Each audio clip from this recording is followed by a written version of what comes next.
for you like Janet. Can this be a real thing?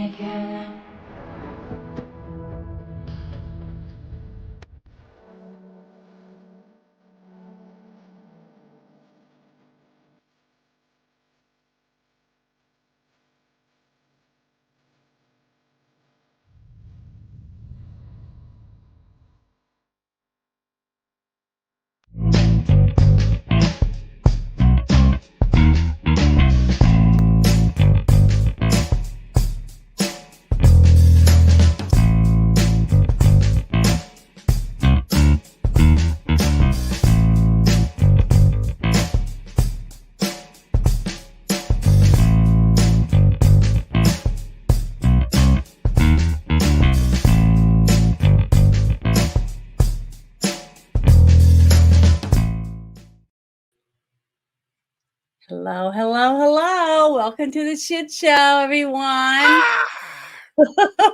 Thank you for joining us. And I hope we got some juicy tidbits for you tonight to piss you off or make you happy or whatever, because it's always some kind of shit going on. But I want to say thank you to Ruben for joining me this evening. I really appreciate it. Thank you, Orange Hat, again. I really appreciate you hanging out with me on Friday night. And thank you, Emperor, again for joining us. I'm waving my hands. You just can't see it. But yeah, we got a little bit of shit that we want to talk about. But before we do that, I just want to say thank you to Chris Moore, who stopped in, and Low Spec. Thank you very much. And Papa Cotton, hi. Thank you guys for joining us this evening. And hopefully we'll get a few more people in here. But I want to start off tonight with this little tidbit. So let me open it real quick. Sorry. Okay, here we go. Can you see it? Give it a second. I can. I'm just being quiet to make you doubt yourself. Yeah. But you can see this? Yes. Okay. So I'm gonna play this, and then we can talk about it. Okay, here we go. Where's the? Was everywhere. Much and I. Good to see you. And some people actually believed he was innocent, which is the craziest part. They found his blood at the scene. Okay, he just did it. Okay, he had a record of beating his wife, and he just obviously did it. And then he later kind of admitted that he did it in a book, and then he lost the civil trial. But there were still people who defended him. I remember Norm Macdonald, the late great Norm Macdonald, made a joke. It was the best joke of all of the OJ jokes. And Norm had made about 1 billion OJ jokes because he and SNL writer Jim Downey had just pummeled OJ constantly in the 90s. And Don Ohlmeyer, who was an NBC executive who was, I think, OJ's best friend, was so angry about this that he fired the writer Jim Downey. And then Norm said that if Downey was gone, Norm was going to quit too.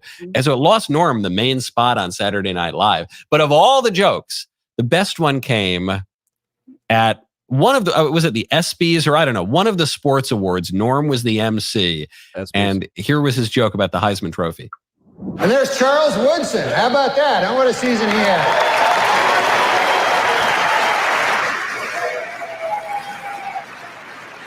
Great, man. He became the first defensive player to win the Heisman Trophy. And congratulations, Charles. That is something that no one can ever take away from you. Unless you kill your wife and a waiter, in which case... all bets are off. Just a word of advice. So you see in that scene, and just a cutaway to the audience reaction, it tells you everything you need to know about the OJ trial and the aftermath. There were 5 people pictured there, 2 white guys, 3 black guys, all athletes, one would imagine. And one black guy kind of puts his head in his hands. He's trying to muffle a laugh. Another black guy, is that Ken Griffey? Ken Griffey Jr.? Can't quite tell. I don't want to commit a racism by mixing someone up, but this is like 30 years ago. Is there not laughing, shaking his head. Then the third black guy is laughing. Then you look right behind him, the one white guy, he's laughing. The second white guy to his left is just doesn't know how to react. He's not laughing. This summed it up. This summed it up. Why was this a racial trial? It was a racial trial because OJ obviously did it. So the dream team of lawyers, which included Alan Dershowitz, which included Johnny Cochran, "If the glove don't fit, you must acquit," which I guess included Robert Kardashian. Though Robert Kardashian was part of OJ's dream team of lawyers, in large part because he was a friend of OJ. He was going to let his law license lapse, actually, but by joining his legal team, he wouldn't have had to testify against OJ. And he hung around OJ and his murdered wife before she was gone a fair bit, and was aware of the tensions in their marriage. So he didn't want to testify against him. So he ends up on the lawyer team. Then they realized the guy was guilty as sin. So the only way that they could possibly win was by making it a racial case and tying it to the Rodney King beating, which was this career criminal who was beaten up by the LAPD, and it worked.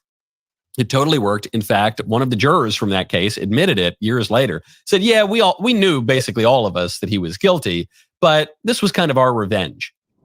Do you think that they're members of the jury that voted to acquit OJ because of Rodney King? Yes. You do? Yes. How many of you think felt that way? Oh, probably 90% of us. 90%? Did you feel that way? Yes. That was payback. Uh-huh. You think that's right?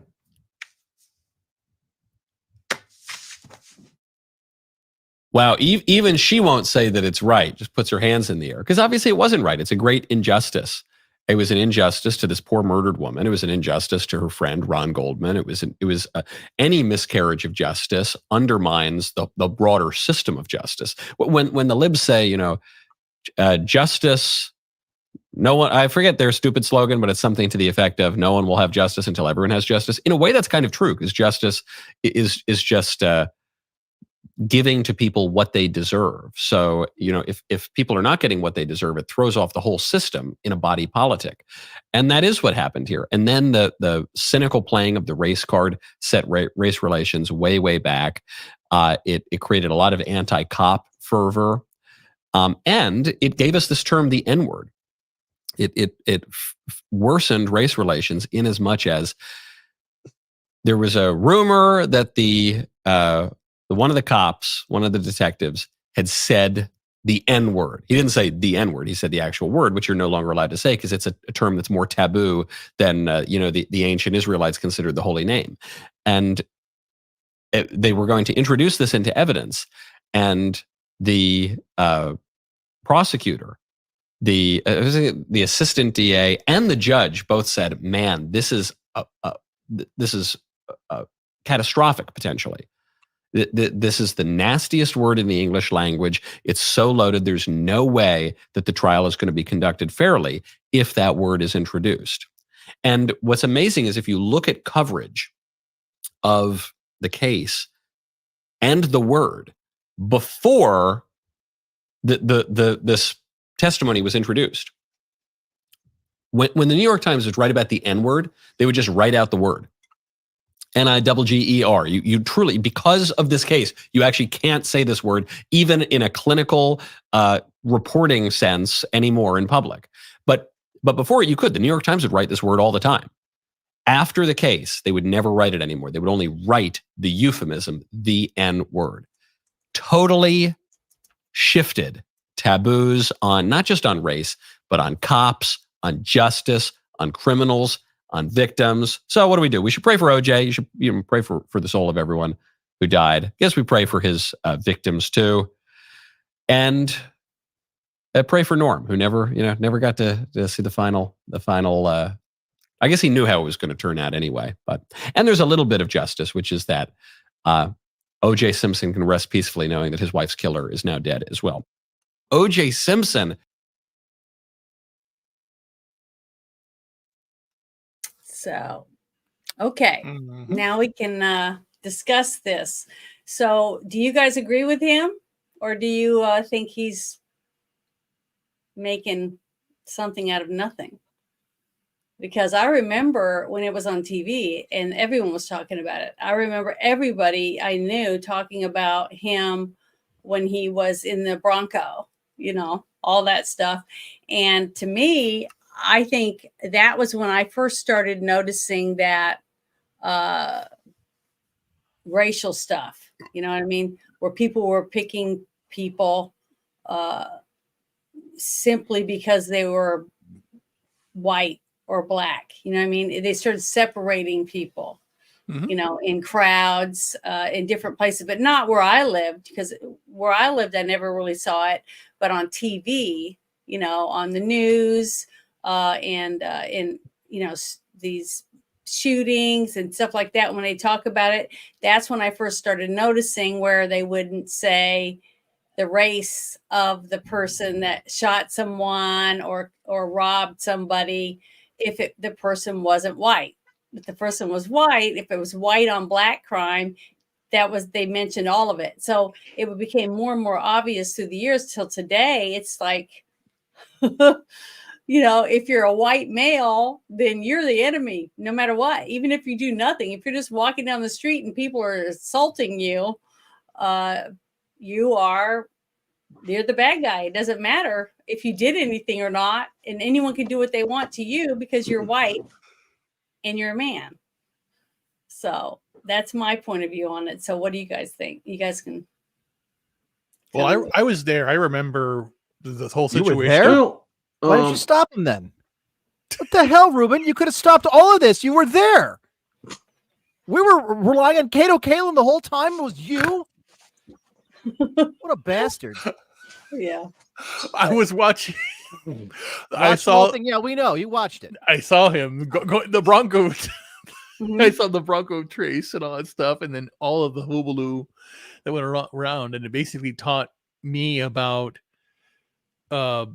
law and how things are just so skewed, how lawyer science can corrupt everything, and how they went after Mark Farbin. It was just insane how they did that. And again, I was there when when Rodney King got justice. I'm starting to see a pattern here by the police that they did not beat him up. He resisted. Yeah. See, I didn't see Ruben, anything. were you on the that. grassy knoll? Yes, I was on the grassy knoll. I don't remember. Actually, I was there. Well, not that until never take it back. I retract that. I have been at the grassy knoll, but I wasn't there during the assassination of the CIA that killed Kennedy. The CIA did. So anyway, but no. But the point being here is that I knew he was guilty, and Norm Macdonald did, but it was just it just proved what was like a first aspect where justice was never served, and the thing that pissed me off the most of late, when they did bring it up on The View, they basically said Sonny Hoskins was basically saying that, you know, he was acquitted, and then when he was found liable civilly and all that stuff, and then Joy Behar has to say, just like Trump, he's civil. He committed that rape. He did that. She always has to go back to Trump. It's just insane. These people are talking about, but the whole idea that you're right in one way, that race relationships started to deteriorate from the 90s, and it accumulated with Obama being elected and then doing all the things that he did to transform America. And then you have everything that's been going on since then for the last 4 years. So it's just building up with all the different things. And it's a tragedy. And this is just one chapter of American jurisprudence that has now come to a close, where justice is finally served. Death, and in hell he is. Yeah, I saw lots of memes popping up showing that the devil going, holy shit, OJ Simpson here? Like, you know, all excited, stuff like that. Or Norm Macdonald's feel bad about it. You know, normally I would feel bad when something like when Betty White died, everybody was so sweet and kind in their memes, and they talked about how they're going to miss her, and she was a wonderful woman, and how she lived such a wonderful life and all that stuff. And then OJ dies, and I feel bad for his kids. You know, I feel bad for his kids seeing all these memes and things like that. But, you know, I can understand why so many people are so glad he's gone. And that's sad to say that, you know, as a Christian myself. I'm not glad he's gone. And he must have died, you know, not real in a good death. I mean, because I found out they had prostate cancer. And that's a really horrible way to die. I mean, you waste away. And what I hoped, and the first thing I said when I found out he passed was, I hope to God that he confessed. If he did kill her, which I feel he did from the evidence, just like I feel Casey Anthony's guilty too of murdering her daughter. But I wasn't on the jury. I wasn't involved in it, and I just hope that he asked for forgiveness before he did meet his maker. OJ's last ride. Here we go. Here we go. So, you guys want to say anything else about this? Here you go, Janet. OJ's last ride. Yeah. Twitter. One of the things that Where I is find it? In the private chat. I'm sorry, Orange Chat. Yeah. Okay. One of the things I find very disturbing is that there are people who literally said, well, we can, or black people, mind you. And now I'm not saying that all black people said this, but there was a good number of black people who actually said after he was found not guilty, that we can finally feel good about getting away with murder because white people were getting away with murder all the time. And it's like, what? Now, I remember being in grade school when all this shit went down, when the whole trial was going down. I didn't understand a goddamn thing of it when I was a kid. I was all of, what year was it? Like 92, 93? Yeah. So yeah, I was like 7 or 8 years old when this stuff was going down. And I'm like, why is this being put in front of us I'm glad that we don't have to be looking at the blackboard to learn math or anything right now, but what is this? It was more for the teachers' opportunity and whatnot than anything else. Some of the teachers were celebrating and other of the teachers were pissed off. But if you ask me, if this trial was to be retried today, say, I guarantee you they would have found his ass guilty just because the glove doesn't fit. You must have quit. Bullshit. You put a freaking glove that gives me this much hand movement, I could close my hand around a knife and stab a bitch to death. No offense to Nicole Brown Simpson, you are not a bitch. But the thing is, but the point is, there was still enough articulative movement with a glove that doesn't fit to stab a person. The only problem that they didn't have back in the early 90s was they couldn't really do a DNA test. I mean, probably they could. I'm not sure, but it would have taken them like freaking 3 times as long as it does now. I mean, now you can get a freaking DNA test in like 7 hours or some shit. But it's absolutely freaking boggles my mind. Oh, yeah. Also, I found out Ron Goldman's DNA was in the car, in the Bronco. Yeah. Plus, they said that the socks at the foot of the bed had blood splatter of both victims on it, and they had OJ's DNA inside the socks. Yeah, but they convinced the jury that it was all planted. They put it out there that it was planted. Yeah. Yeah. So I don't know. I just remember my mom being very upset about the whole thing because she said that he blatantly murdered these 2 people because he was jealous. Because at that time, I had an older sister that had been beaten by her boyfriend. Okay. Oh, I was going to say she's beaten by OJ too. Wow, this guy's everywhere. And my mom had seen a different point of view on spousal abuse and what they're capable of doing. But go ahead, Orange Hat. I'll shut up for a minute.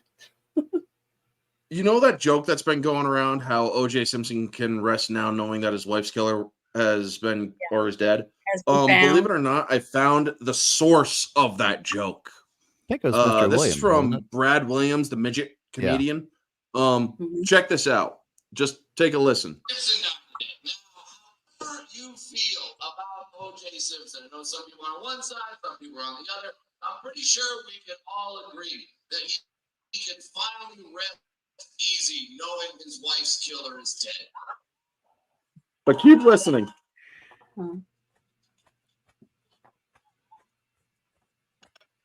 The audio cut out.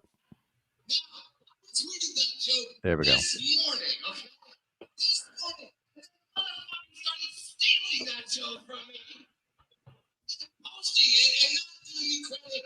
For me to first check the goddamn see. I tweeted that joke first. Then people put it on memes. They tweeted it themselves, and they give me credit. No credit. They broke the law of comedy, and they give me no credit. They broke the law, and they will not be held accountable for their actions. Yeah. But wouldn't that be considered a?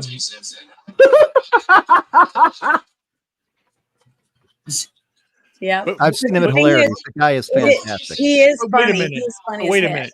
But stealing that kind of meme from him, that'd just be a minor infraction, right? Yep. Only a small man would make a joke like that, Ruben. Oh, seriously. Damn. Yeah, it's just an itsy bitsy steal. Touche. Right.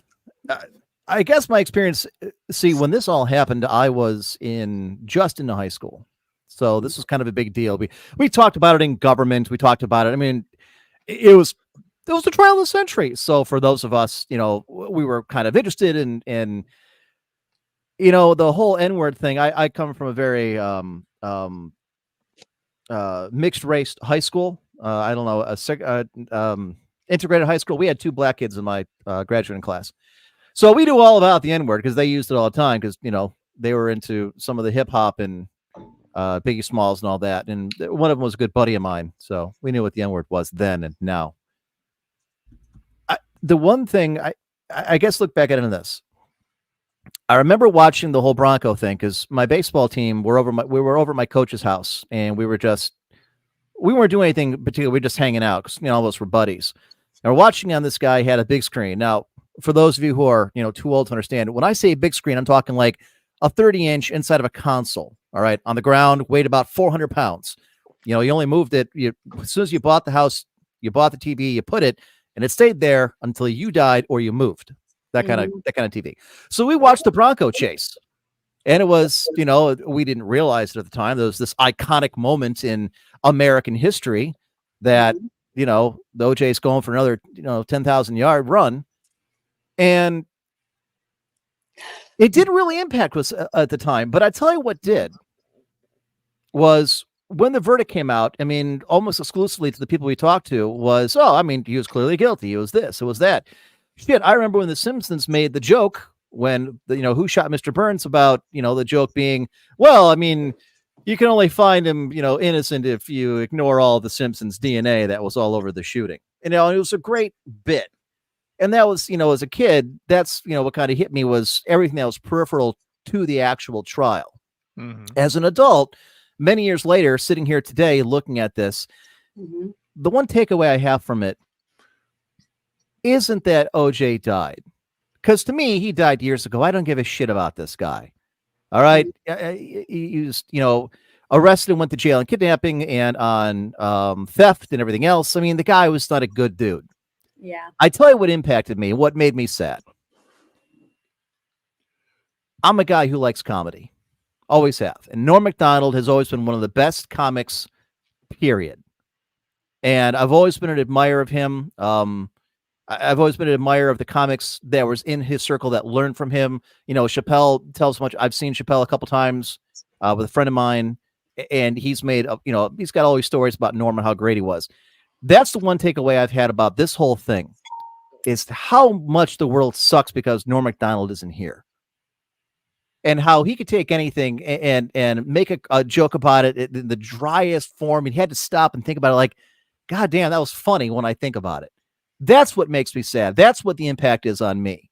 It's not that this iconic murderer is now gone and it's, a part of American history that's now gone. It's the fact that one of the greatest comics in the world who made some of the best bits on Saturday Night Live at OJ's expense, he's gone because of cancer. That to me is the true crime. Not that OJ's writhing in hell. And I understand your point, Janet, that as a Christian, you should be able to forgive that person. I got this nice Catholic guilt, so I don't have to worry about forgiving him for anything. He didn't do anything to me. I think he's a scumbag, and I'm glad he's gone. But damn, do I miss Norm. And that to me is the impactful thing is it reminds me of somebody that was great, that was attached to this in an indirect way that isn't here anymore. And that's a loss that I feel.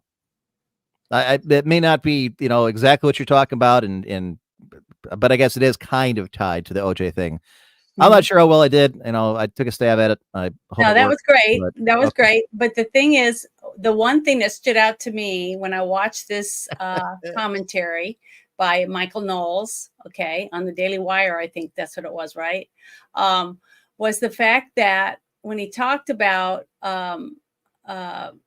Norm Macdonald, right? He spoke out. He's a white man, and he wasn't afraid to say that he thought this black man killed his ex-wife.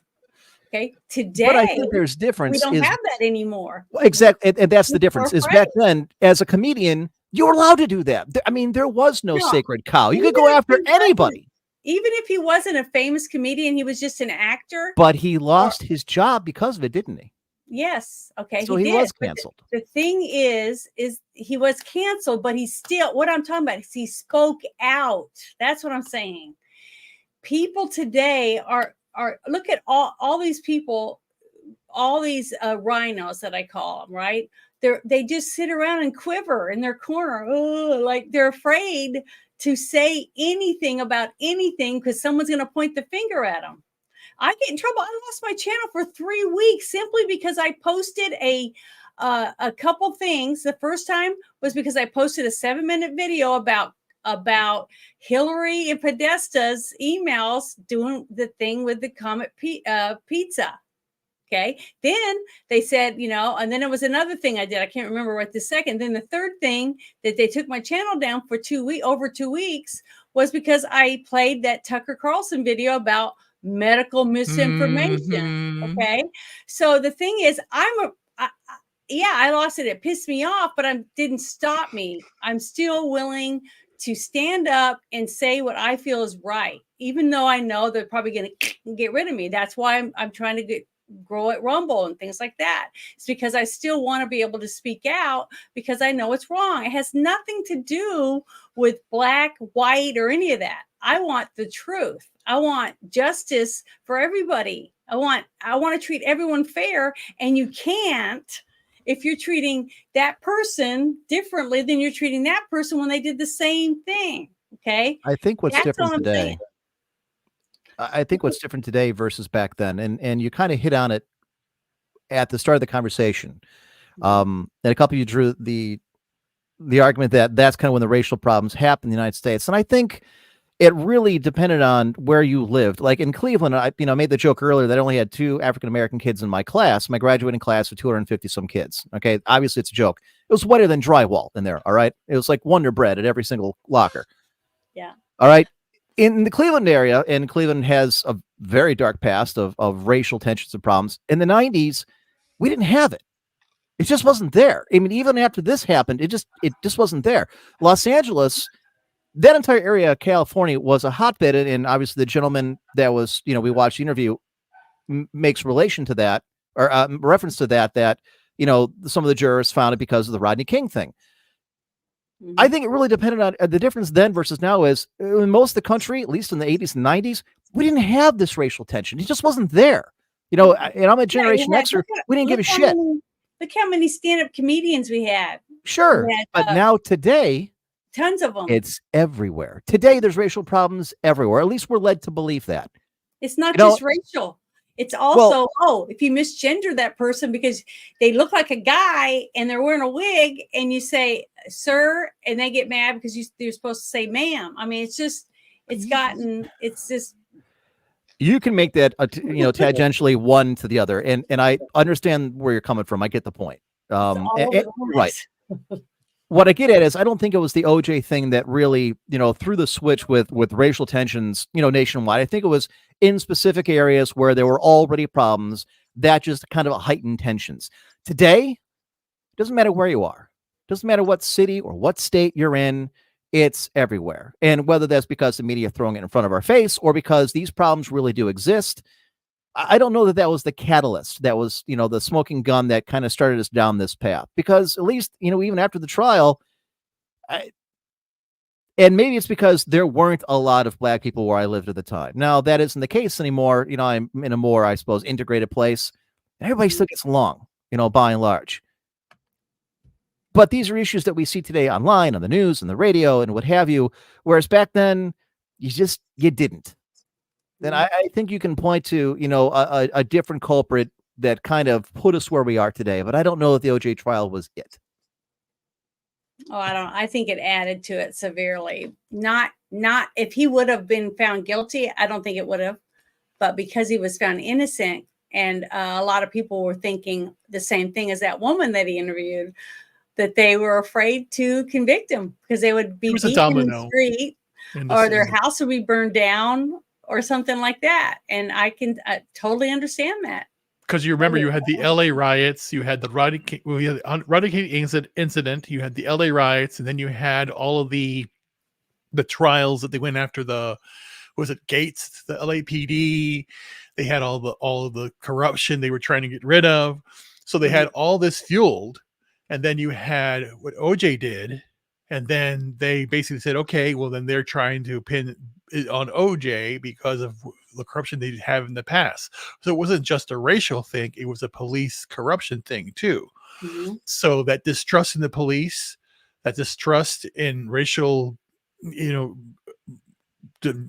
problems that are occurring, it was just a domino that we've gone down this path where we are now, basically, in my opinion. And that leads into the next story that I want to share. Because a lot of people that I've been talking to feel like this gentleman was, let me see, make sure I'm clicking on the right one. Yeah, I don't know anything about this story. So this is totally so hold new. on, give me 1 second. Oh, I suck at this. Oh, my attention is fading. I know, I'm sorry. Okay, I think this is it. Right here. All right. Okay. This whole thing about the Nikolai Mew trial. This guy. He was found guilty by a jury. See, when I first heard it and people were bitching about it, I thought it was just a judge, the way that they were speaking about it.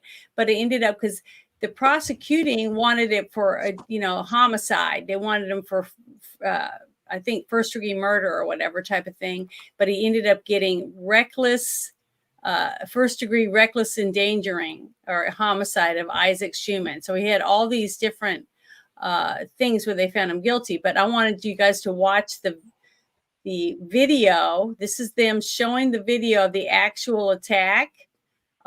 And when before I watched this, after I watched this, I went and I watched 4 or 5 other videos showing the different cell phones from the victims that they had. And the gentleman, one of the gentlemen that came from the bank, who's was sent over there to try to see if he was okay and needed help because they thought he was drunk. Okay, but I saw many points where he could left. He didn't have anyone around him. He might have felt at first that he was being assaulted and that he was going to die, or they were going to harm him really bad, because the water was like not even up to your knee. Okay. But the thing is, he had plenty of opportunity to leave, to walk off.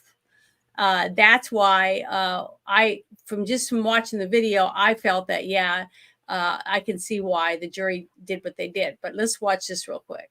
Hold on, let me make sure it works. Read as follows. As to count 1 of the information, Isaac Schumann, the jury finds Nikolai Mew guilty of first-degree reckless homicide as submitted.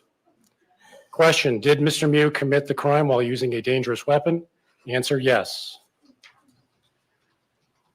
As to count 2 of the information, Alexander Martin, the jury finds Nikolai Mew guilty of first-degree recklessly endangering safety as submitted. Did Mr. Mew commit the crime while using a dangerous weapon? Answer, yes. As to count 3 of the information, Dante Carlson, the jury finds Nikolai Mew guilty of first-degree recklessly endangering safety as submitted. Did Mr. Mew commit the crime while using a dangerous weapon? Answer, yes. As to count 4 of the information, Anthony Carlson, the jury finds Nikolai Mew guilty of first-degree recklessly endangering safety as submitted. Did Mr. Mew commit the crime while using a dangerous weapon? Answer, yes. As to count 5 of the information, Riley Madison, the jury finds Nikolai Mew guilty of first-degree recklessly endangering safety, as submitted. Did Mr. Mew commit the crime while using a dangerous weapon? Answer, yes. As to count 6 of the information, Madison Cohen, the jury finds Nikolai Mew guilty of battery as charged. Did Mr. Mew commit the crime while using a dangerous weapon? Answer, yes. I don't know what's going on. Okay. So you don't know what any of that was I just showed you is? No, I didn't see anything. I don't know what that was, just a verdict reading. Oh, you couldn't see anything? Well, it's kind of squished on the side, and they didn't. Yeah, it there. Yeah, it was It's on very the easy to side actually over there. find the video out there, and there's a bunch of different ones of basically, the kids fucking around with him. Then he pulls a pocket knife and starts stabbing. So, the question then is, was it self-defense? Were they messing around with him? Yeah. Were they pushing him around and yelling at him and pointing at him? Yeah. But the sad thing is that really got me to really thinking and really looking into it was the fact that you had all the kids on the inner tube and they were yelling at him and calling him, "Are you a pedophile?" Because he was slowly walking around, putting his hands in the water and then standing up and walking around. They didn't know and they go, "What are you doing?" And he's like, "I'm looking for a phone," or something like that. So he kept walking around. But then I found out that a gentleman had a bar, I guess, on the bank, and he sent his 2 sons over there to check on him to make sure he was okay, because they also thought he was drunk by the way he was acting and interacting. And those kids were harassing him by yelling at him and stuff. So he sent him over, and his son is one of the ones that died, got stabbed when he was like, when the young gentleman with the orangey yellow pants on pushed him away because he had just stabbed that other girl. Okay, that girl, you didn't see her, but she got like a slash on her chest or on her stomach inside, and you can see that in one of the videos. And that's when he stabbed him in the stomach, and you saw him fall, and he was laying there in the blood. That's where most of the blood came from. He's the one that died, and that's what tore me up, was when I was being told by another person in the shit show DM chat. We were talking and discussing this. I was, oh my God. So I started looking into it, and I was like, and he's white. So a lot of people were just saying because he's white and he's from Russia that they just convicted him because he's white and he's from Russia. And I was like, no, if you watch the videos one after the other of all the different cell phones that were there, the guy had plenty of opportunity to leave, to walk away before he started stabbing people, but he didn't. So to me, just like prosecution said, he was angry, he was pissed, and he wasn't going to let him get away with it. And he'd had a few drinks, so he had that extra oomph. And that's why I think the jury didn't give him first-degree murder, because he was influenced with alcohol. So, to me, it's a tragedy all around. And I think this happened last summer. So this took a while before it went to court. But, I just disagree with some of the people that were talking about it, because I go, you go back and watch it. And, right now, just like I've been talking about, I'm in my last month of going every other week, basically, and sitting and listening to questions and stuff that might be picked for a jury. Okay. And I've been trying to focus on, by watching and listening and reading the evidence and trying to judge that way, by trying to learn more about how that whole thing works. And that's what I took away from it. I think the jury did the best they could. They rewatched the videos, the phone video footage a few times. And I feel like they made a pretty good thing, because they didn't give him the highest ones. They gave him one that I felt like the family got some justice. We can never replace a child that's been, or a person's life that's been taken from you. So, that I feel sorry for them for that. But to me, it's heartbreaking. But from what you found out, Emperor, when you said you watched some of the videos, right? So I did. I watched all of them. Actually, I'm very much in line with your thinking. Here's the thing. It's a phone, man. And I understand that, they were pushing him around. They were calling him pedophile. They're calling him names. His life was not in danger. I see a couple people, or at least one person, the comments saying, well, he's guilty, defending himself. Okay, now there is a difference between defending yourself and being in danger for your life. None of these fucking drunk incels that were on the river were endangering this guy's life. He pulled a knife and started stabbing. All right. That is escalating it to to the highest degree. There's a big fucking difference. All right. Could he have walked away? Yes. Could he call the police? Yes. These are things that he could have done. It's not like he was in death's ground and this was the only option he had. All right. He chose to escalate this. He chose to, again, pull a knife and start stabbing a bunch of different people. I'm fine with what they found. Obviously, it wasn't, premeditated. It was in the heat of the moment. He had a few, beers. I get it. But no, to say that this was some kind of act of self-defense that he had no other option available to him. He's in a river, man. It's not a stand your ground river. All right. He's not in his home. It's not like they came up to him. He approached them. So, yeah, it's a tragedy. A bunch of young people got slashed up. One got killed, and this guy's going to prison. Well, 5 people got stabbed. 5. And 1 died from it.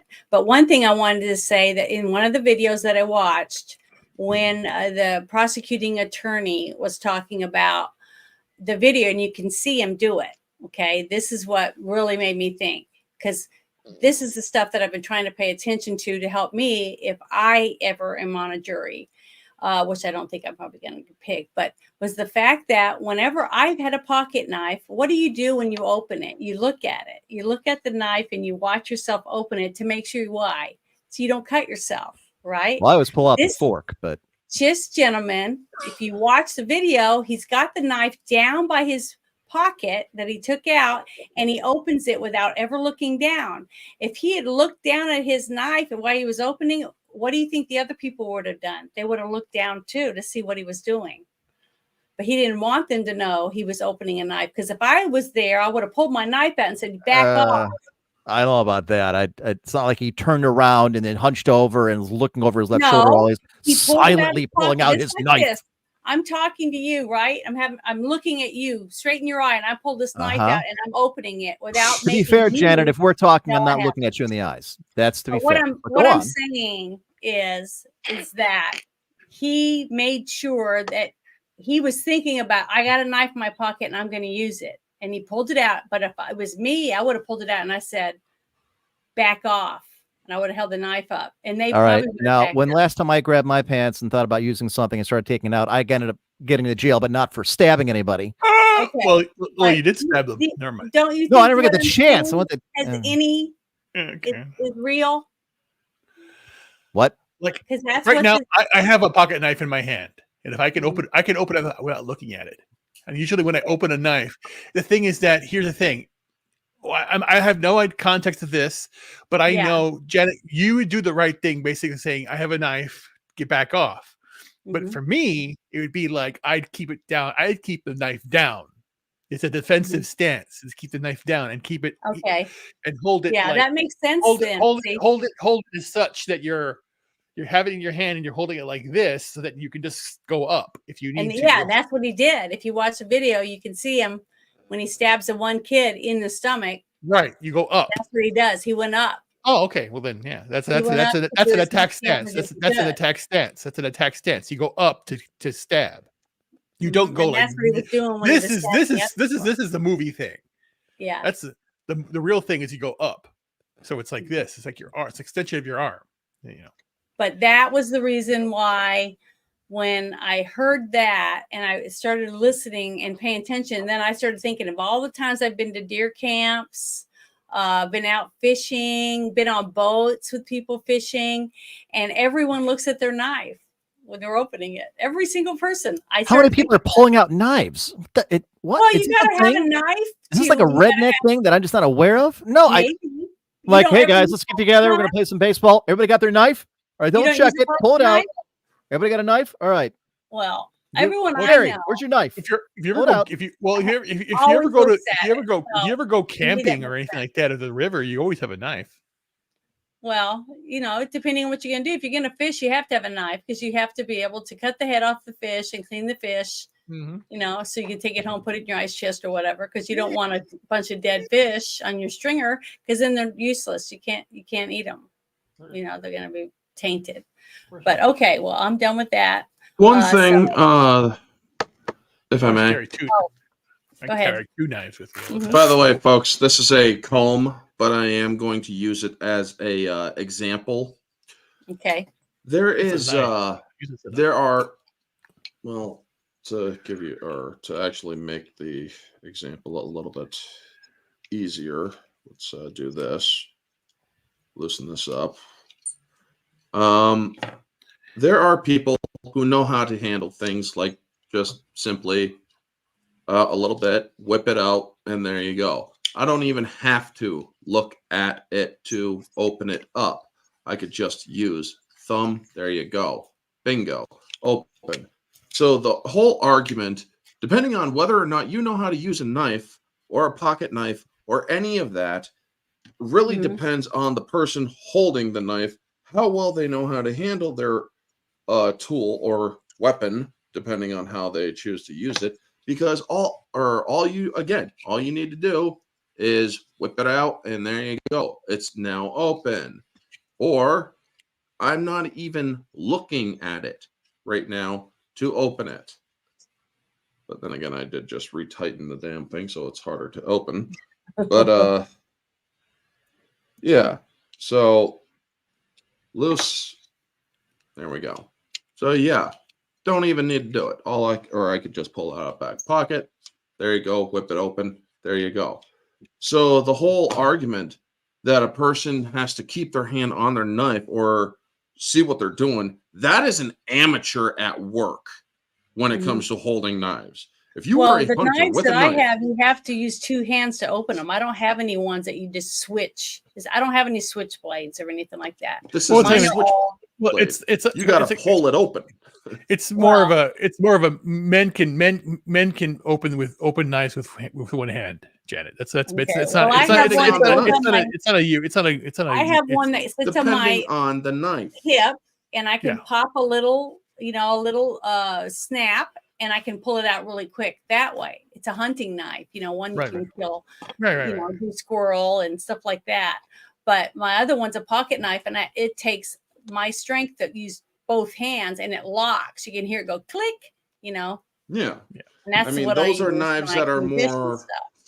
Yeah. Those are knives that are more are not used for quick access kind of knives. Well, the knife Do that not he put had that in the on picture, screen, Ruben. You're gonna get the stream it pulled. looked like the one Ruben had earlier. Yeah. If you keep putting that on screen, I know, but make sure that people it's have below videos your of them shooting guns name and label. blowing up Yeah, stuff but all the time. I've seen videos of people using knives cooking and stuff. No, if so you actually bring, yeah, the rule is kinda I've had my weird. stream pulled, by the way, so I do know this.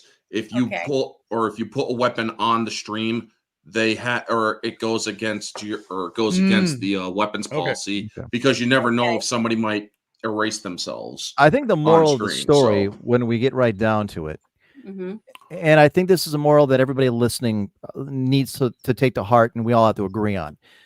Don't go fishing, folks. It's not a fun sport. It's dirty. It's disgusting. It smells. There's if nobody had gone fishing, if nobody had gone on this river, that kid would still be alive. Nobody would have gotten stabbed. Well, You know what?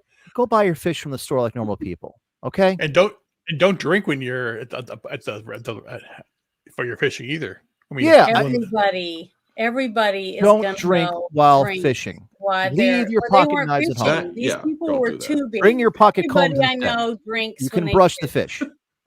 Exactly. Okay, so now I guess we're gonna go to the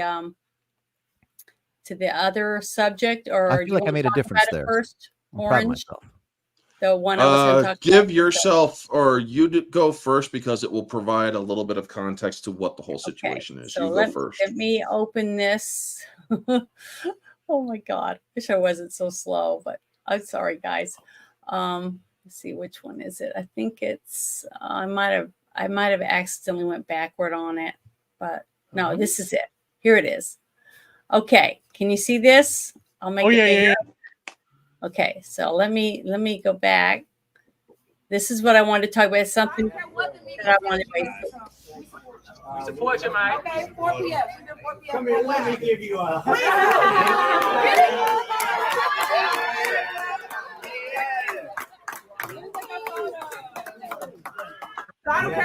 Okay, that's it. That's all it is. It's just Trump giving a hug to a young lady that was at Chick-fil-A, and he was in there and he bought a whole bunches of milkshakes and chicken meals or whatever for a whole bunch of people that were working in there. And I just thought that was a happy moment in racial tension. You know, it was because I saw it the same day yesterday when I saw the whole OJ stuff, you know, and all the mean memes and everything else. Right. And it was like two totally different points of view on race that I was seeing on X. And it made me feel good. It made me feel good to see someone who, because of the way she spoke and how happy she was to see him, that he was willing to open himself up with all his security around and stuff and give her a big old hug. Because I just think that's good for the country right now. But what's funny is that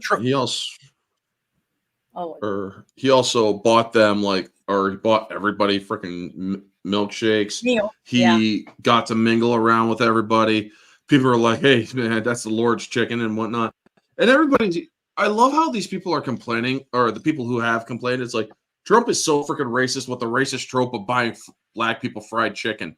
Like Joe Biden wasn't racist when he fucking bought a bunch of freaking fried chicken for a family and doing that commercial. The fuck are you talking about?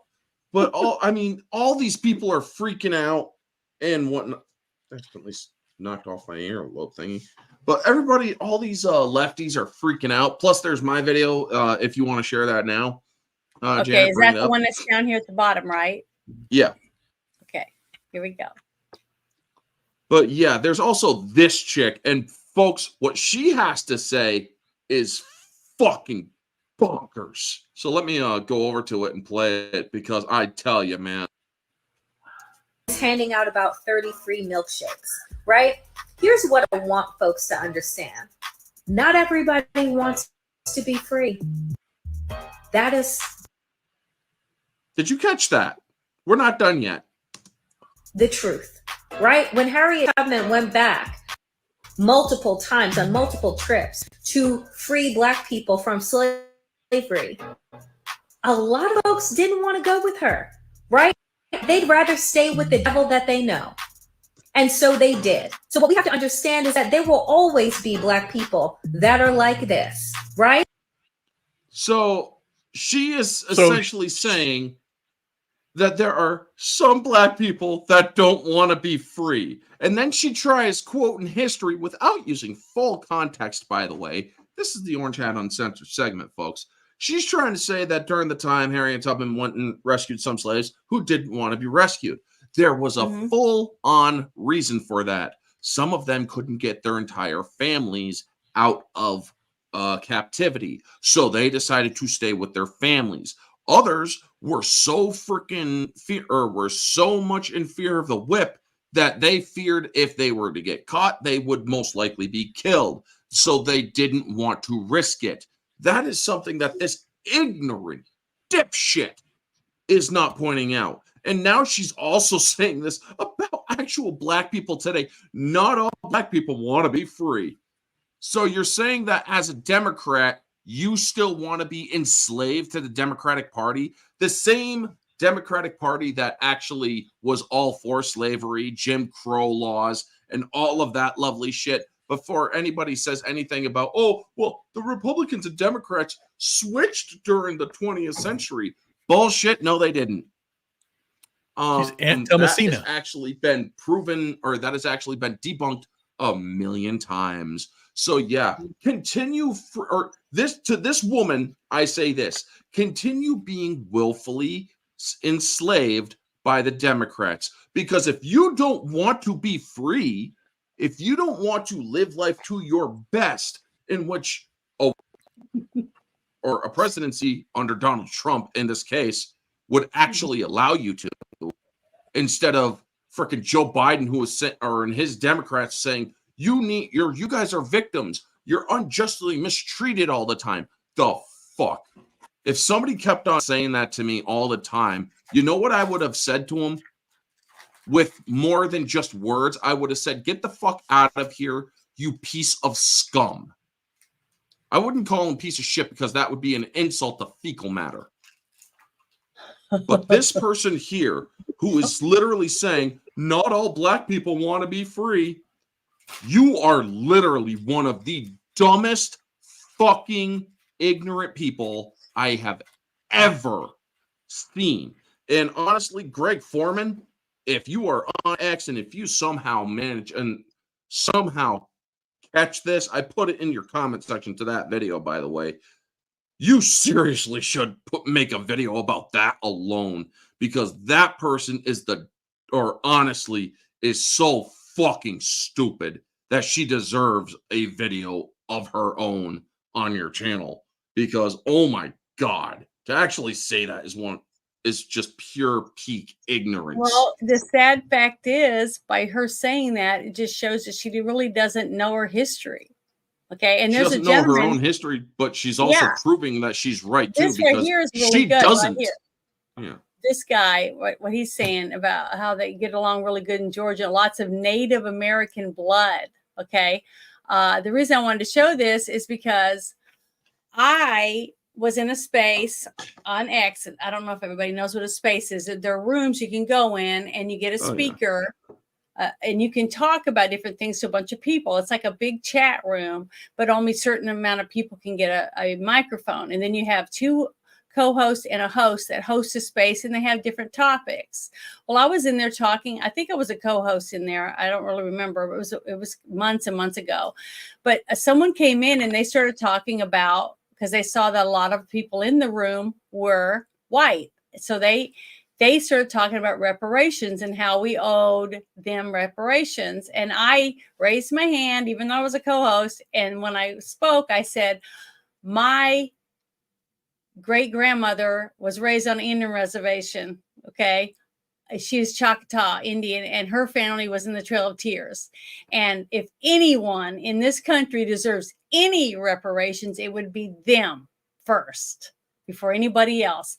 I personally never owned slaves. No one in my history that I know of ever owned a slave. And why would I have to be involved in any of this shit? Okay. And they left. But they left. So the thing is they don't know their history. They're not thinking, because they're going all off feelings. They're not looking into anything. They're not trying to find out the truth. And I feel sorry for this girl, because she is definitely speaking about a topic she knows nothing about, or not enough of. She has very small bits of information that she's going off of, and she's passionate about it, because I could tell by some of the things that she said. But the fact is that she doesn't know her history. Well, to go off of what you're saying for a moment, because I actually had that argument with somebody too about the whole reparation thing. It's like, you want reparations, then you demand it from Africa. And they're like, wait, what? Yeah, you're not going to demand reparations from white people. They ain't going to give you reparations, because they're not responsible for the slave trade.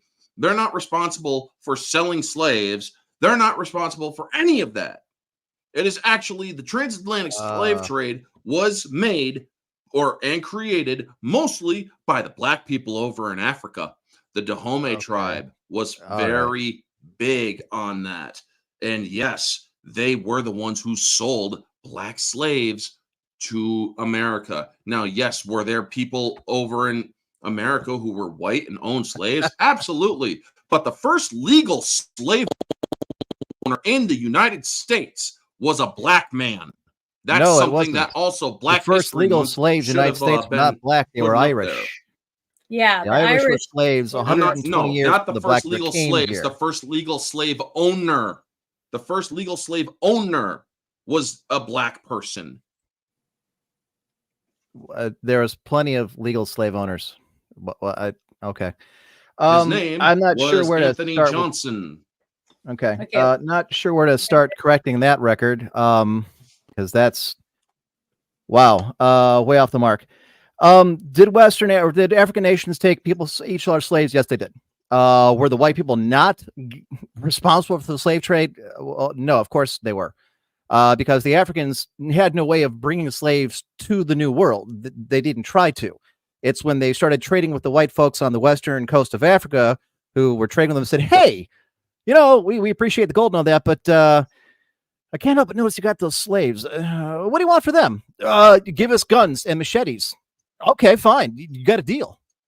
So, yeah, no. White people were the European nations, and I think America gets a lot of crap for what wasn't necessarily its fault, but the Portuguese and the Dutch and the English, they traded from the Africans and then brought them here. So to say that the slave trade was completely based on Africa and the Africans, that is horrifically inaccurate.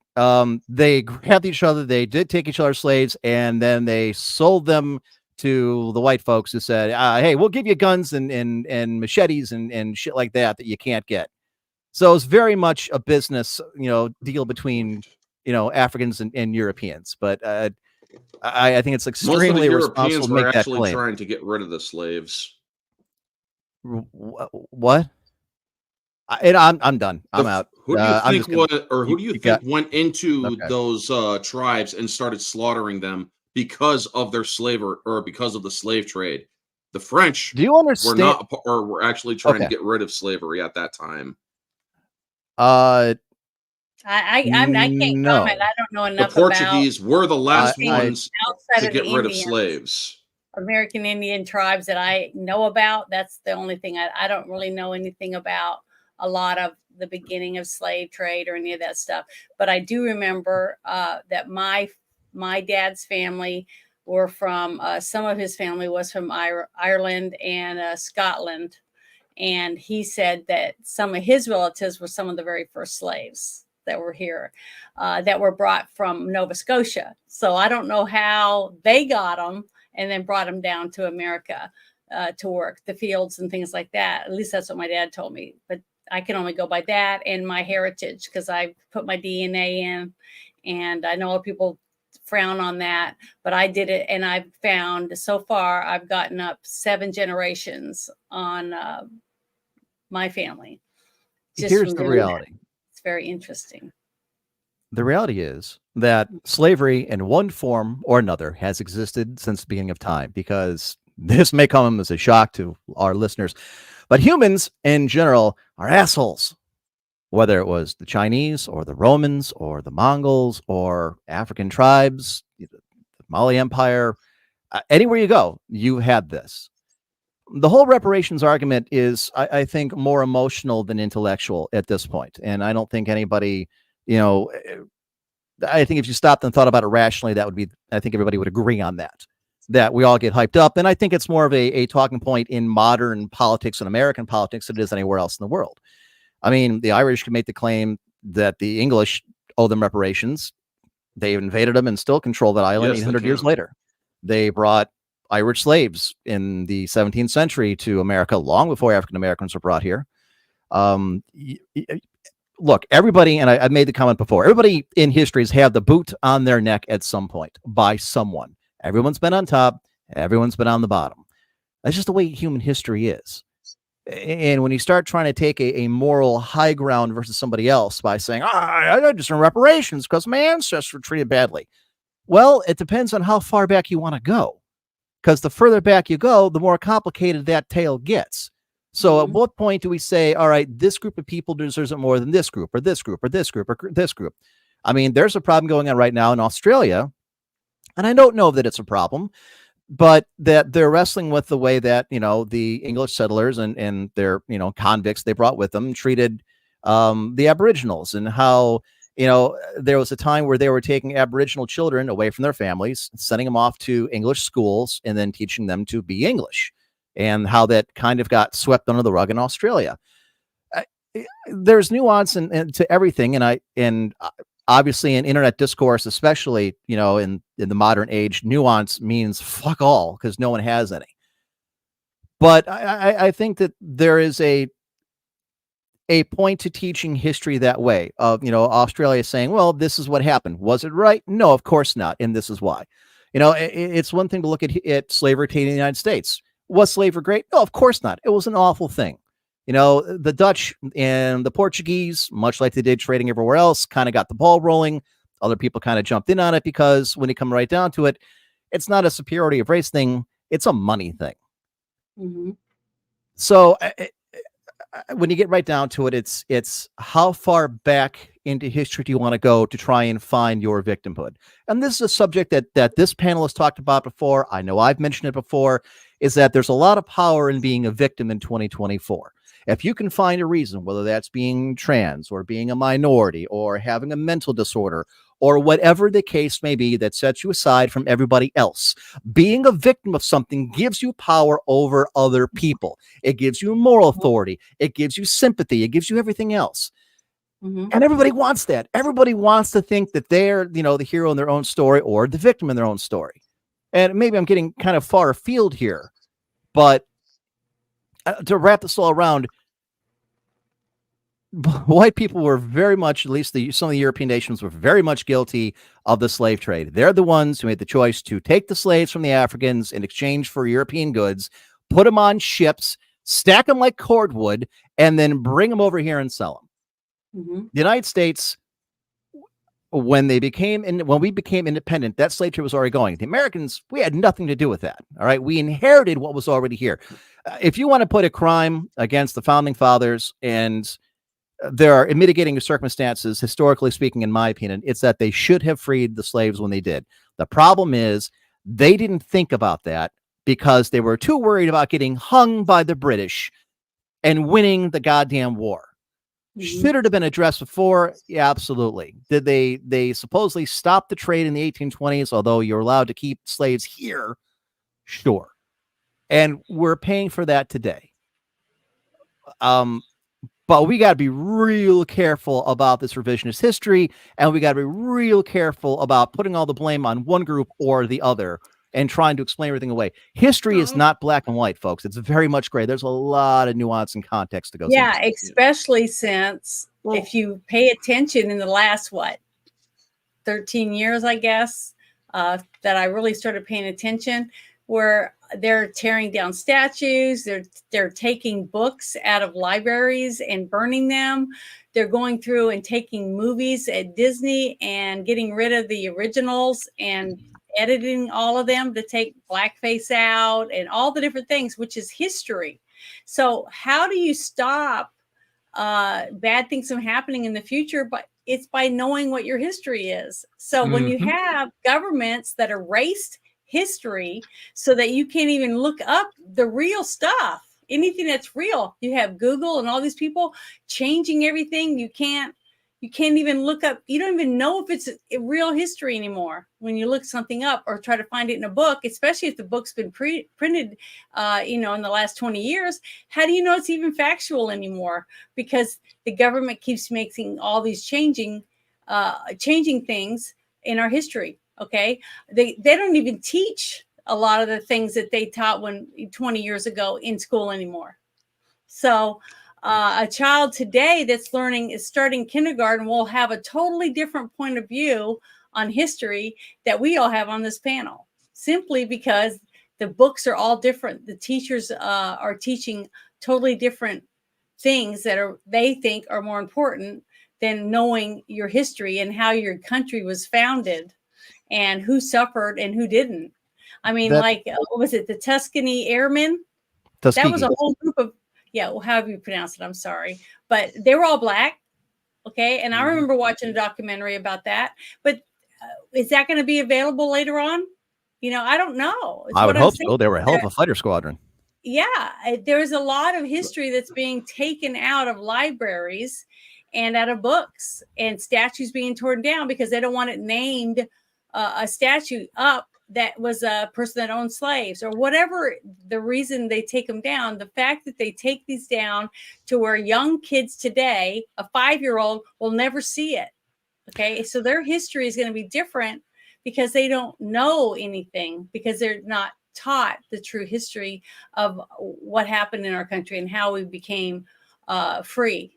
One of the first things that we were taught, in college, for those of us who are aspiring to history, is that you have to be very careful not to take whatever today's societal norms are and use them to judge past events.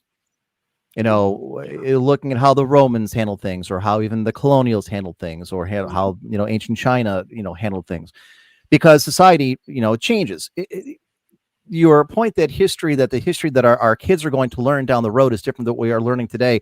Well, that's the nature of the beast. That's just the nature that history is. If you were to go back in medieval times and talk about the history of ancient Rome, the facts that they have and what they look at are far different than what we have today. You know, part of that is deliberate because we pick and choose what history to teach somebody. But another thing to realize is you only have so much time with these kids in school. You can only teach so many things. And, you know, the values of society change, you know, as the years go by. So you have to pick and choose, well, which history is the most important to try and teach? You know, one of the knocks we get in America by Europeans is, well, you guys don't know anything about your history. Well, no shit, motherfucker. I've got, you know, a 9-week semester to teach them about American history. Annihilus, I hate this comment. There is no historian in academia today that will back up this comment. History is written by the victor is a bullshit comment. It's like saying the Dark Ages. Nobody, no actual historian will ever make that claim. History is written by historians. The reason we know about the people who've been defeated in these different nations because they also left records. History is written by historians, by those who have the ability. To make the claim, oh, it's written by victors. No, it's not. That's a very simplistic and very childish way of looking at history. That is not how things are. All right. Say the Dark Ages and oh, it's the Christian Dark Ages. Nobody in academia or in real history talks about the Dark Ages anymore because it's bullshit. There are plenty of records. There are tons of records in Ireland kept by the church about all the things that happened during the supposed Dark Ages. We say that because it followed the fall of the Roman Empire and there was no one centralized authority after 1,000 years. Okay, these comments are made by people who have never studied it, who don't know anything about it, and I apologize if it comes off very personal and insulting, but it's an ignorant comment that you know anybody with just a bit of education has long since stopped using. It's not written by the victors. There are people that, you know, there are countries that try to wipe things out.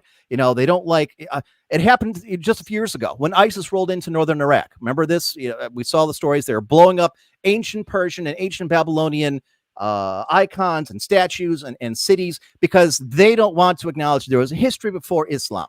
Okay, that's not the victors writing history. They're trying to erase something they don't like. That doesn't mean it didn't happen. It doesn't mean that history wasn't recorded by the people at the time. You know, it's the same reason we know Christ existed, because you have Josephus and Tacitus and all these other ones who made reference to this guy in Judea. The Romans were the victors. They put the screws to the Jews, damn near wiped them out a couple of different times. But we know they're there. We know these things happened because historians write history. People like you and me, 100 years from now, it's going to be blogs. Think about that. Your blog that you had when you're in your emo phase back in high school that you want to put on whatever it is, the live stream or whatever those blogs were. Think about it. You're writing history. They're going to look back at this like, Jesus Christ, high school was horrible for these people. The shit that went on. People write history. If I may clarify something I said, please. Oh, okay, go ahead. Yeah, I didn't get a full chance to explain my full set, but yes, I do acknowledge that other cultures were involved with the slave trade. And yes, I may have been in error in a couple of speaking points, but one thing I do believe we all can agree on, if you really want to go back to the origin of slavery, every race before owning slaves of a different culture enslaved their own culture. So, with that, yes, I also do acknowledge that there were European factions and countries that were part of the slave trade as well. I wasn't saying that it was solely just the blacks in Africa. I was going to say, yes, they also got resources to sell them overseas. Unfortunately, somebody decided to correct the record before the full record was given. But would you like to clarify that part, please? please clarify who it was that you're talking to and talking about. The Don't person, need to, the you people already in the know. comment section, or the people that were talking here? Because you would stop people for on a the good 5 panel. seconds. So for a 5 seconds, there was dead silence where you said nothing. So clearly your statement was made, and it let it sit there. Actually, no. And then Janet made there a comment. wasn't dead. Then I said something. So I'm sorry that you have to go back and try and clarify, and you're now attacking me personally because I corrected a historical record. It's nothing personal, man. Well, We're I all don't talking think- here. It all yeah, just I kind was of going to flows. say I don't think anybody was attacking anyone. I think No, we it were all wasn't. just making statements. But as I said, it's an irresponsible thing to what say we that feel putting was all in one person and history. ignoring another one. Yeah. No. I- Okay. yeah, I didn't see it that way. I didn't either. I agree. But I'm just saying that's what this is all about, is us discussing different topics and then letting the chat also discuss the topic so that we can get more and more facts out, so that more people that may not have known anything about something will now be able to go home or, tomorrow thinking about what we talked about and saying, "Wow, I didn't realize that was going on. I'm going to look into that because that was interesting, or I want to know more about it." The whole thing that I wanted to do this show for was to get people to think about what's going on right now in our lives and giving people a chance to listen and start looking into it. That's why when I talk about it, I'm like, I show what I've seen and then I've looked into, because I want people to be able to see what's going on if they haven't heard about it. Like what Ruben did the other day when he brought up that stuff about Lizzo, I think it was, quitting. Mm-hmm. You the one that did that? Yes. Okay. I hadn't heard anything about it, and I'd been on X and other things all day, and I didn't. It just happened that when it just happened. Well, the a few thing minutes is, before. if we don't share information with other people, could be lots of people who have no clue about something. Well, then nobody knows And the everything. only way they're going to find out is if we say something. One of us speaks up. Well, here's the bottom line for everything. Puts everything into context as we've been discussing for the last 15 minutes or so, since Orange Hat brought the video up. The young lady in the video has taken historical facts and misconstrued them to fit her narrative, to prove in her mind that Trump is doing these things because he is racist. That's her mentality, because it fits her narrative, what she's been fed. And that's what's sad, is because people can take historical facts, take what they've been told, what they've read, and they can come up with their own conclusions. And that's what's sad, because then once you are lockstep in your belief of something, then it just destroys everything, and then no one can communicate and talk. That's the whole problem, And again, that's the thing. There are people out there that still believe this stuff to this day, that Trump is evil and a racist. And this video that came out of him at Chick-fil-A, when I look at this video, I don't see what people, because people don't even know the history of Trump in a way. Back in the 80s, Trump would do that all the time. He would go to McDonald's, or he'd go to Burger King, or go to like that. You saw that he would go to Little Caesars. He did those videos, Domino's. He would do this all the time. Actually, there were commercials of him doing this because he was a celebrity, and he would do these things. He would go to the hip hop. He would go to the Jewish. He would go to black neighborhoods. He'd go to Asian neighborhoods. He would do all this stuff because he loved New York, and he wanted New York to come back, because he saw how bad it was back there in the 70s, in the 80s revival. He did this Art of the Deal, all this stuff. He cared enough to do what he could to help the city thrive. He did his part, but he did it not for publicity.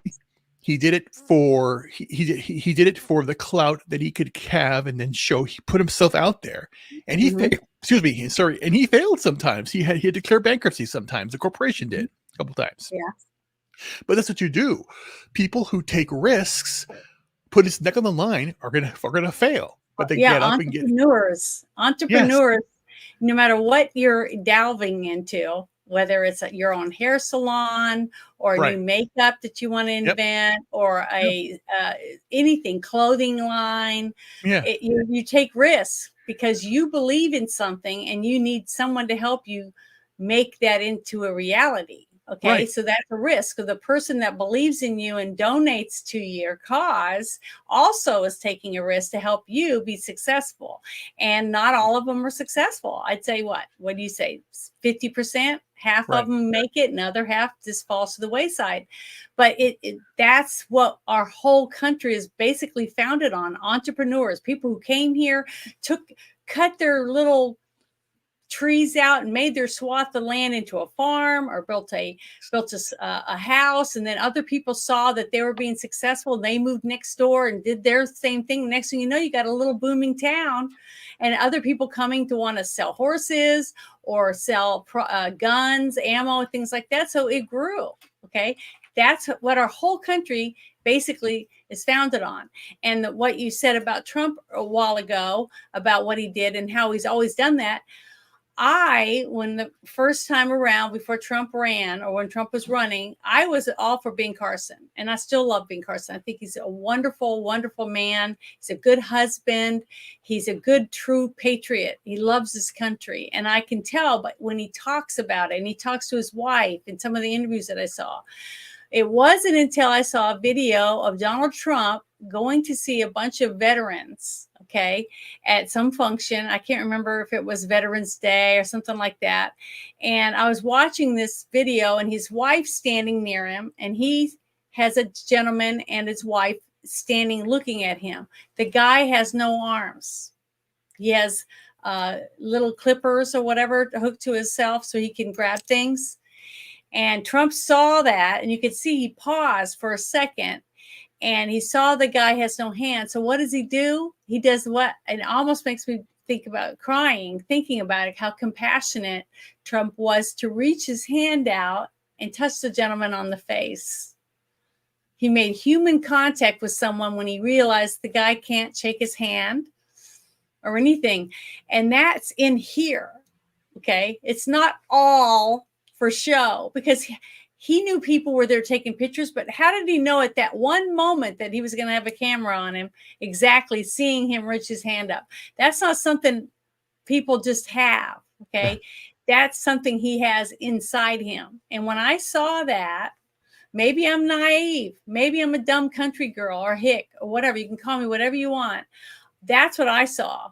I saw a compassionate man who reached his hand out to touch another person's skin. You know what I see? What did you see? I see the Washington Post article with the headline, "Trump assaults armless man, unable to defend himself."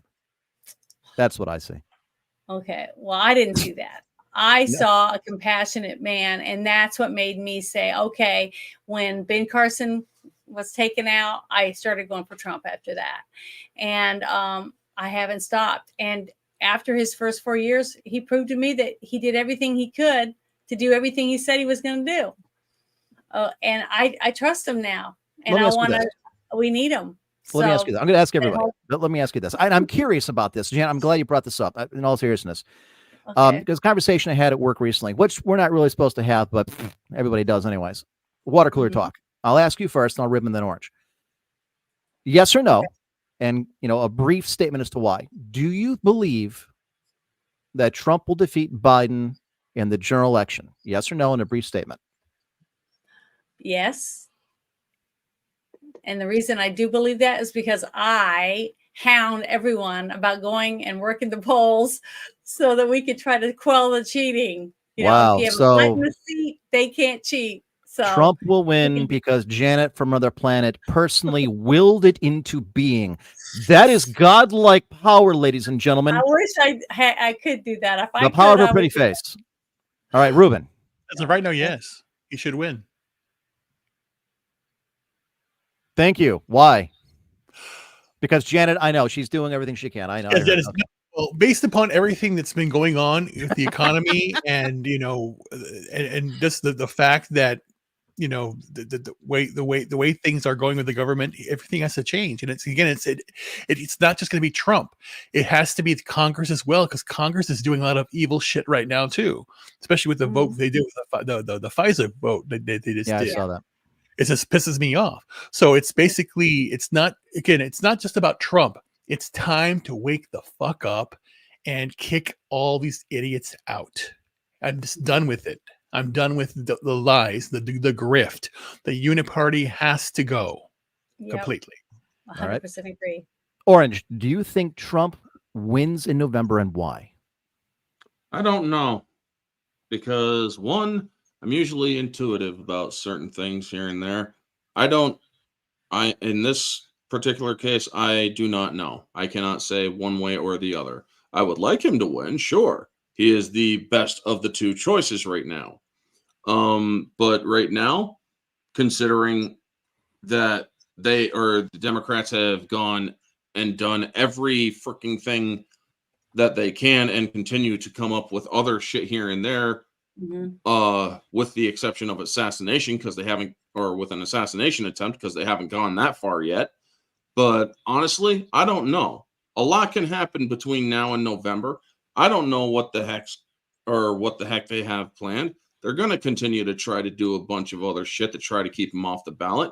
And so far, Trump keeps on, or fortune keeps on smiling upon Trump to allow him to stay on the ballot.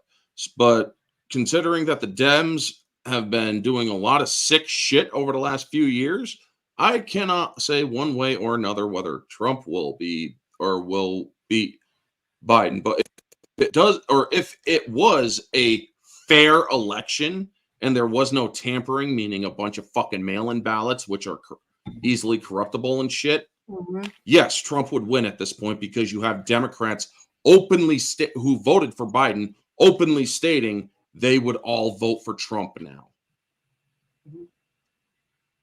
That's a good answer, because I lean that way too.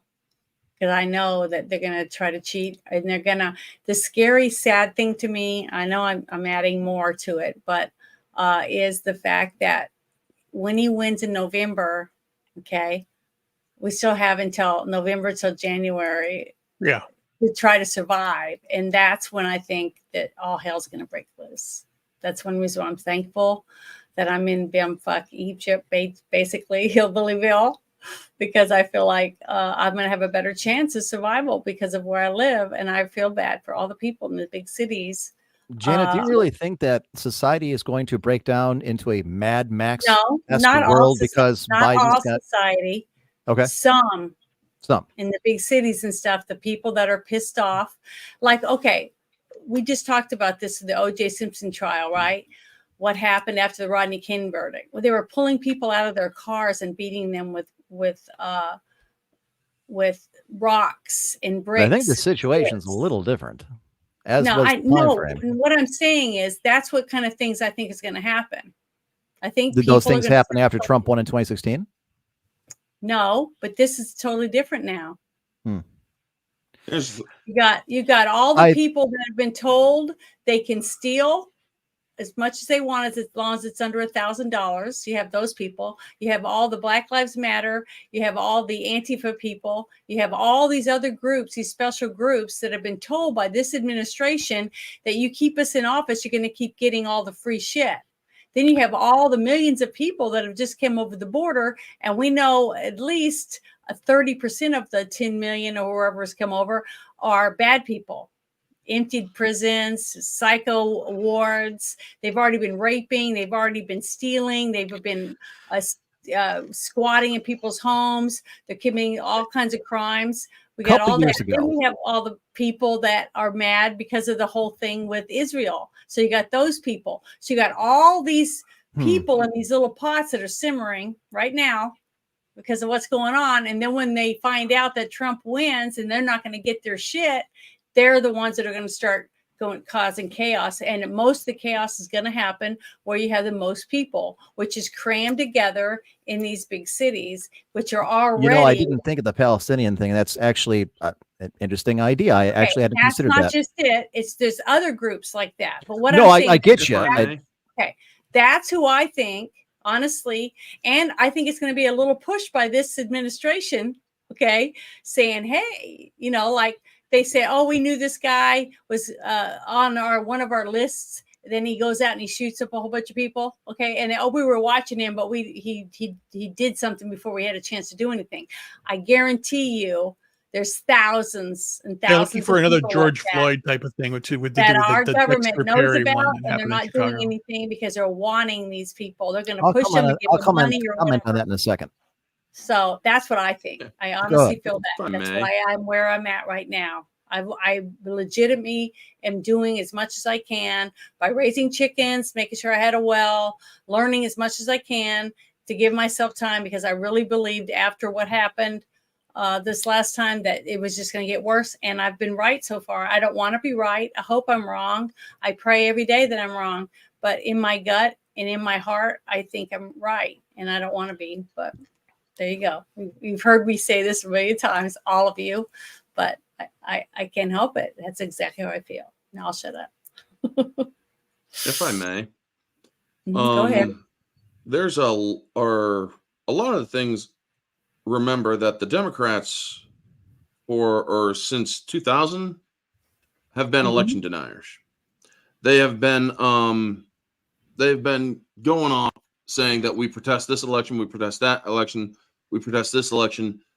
And unfortunately, we have a vice president who is a nutcase right now, who can actually not do her job properly, like Biden actually did when he was vice president during the 2016 election, which he legitimized Trump's victory. That is the only good thing that Joe Biden will be known for, in my opinion. As he basically said, your objections are not merited when they objected to the election. So the problem is we don't have somebody who is actually willing to be that objective in this case.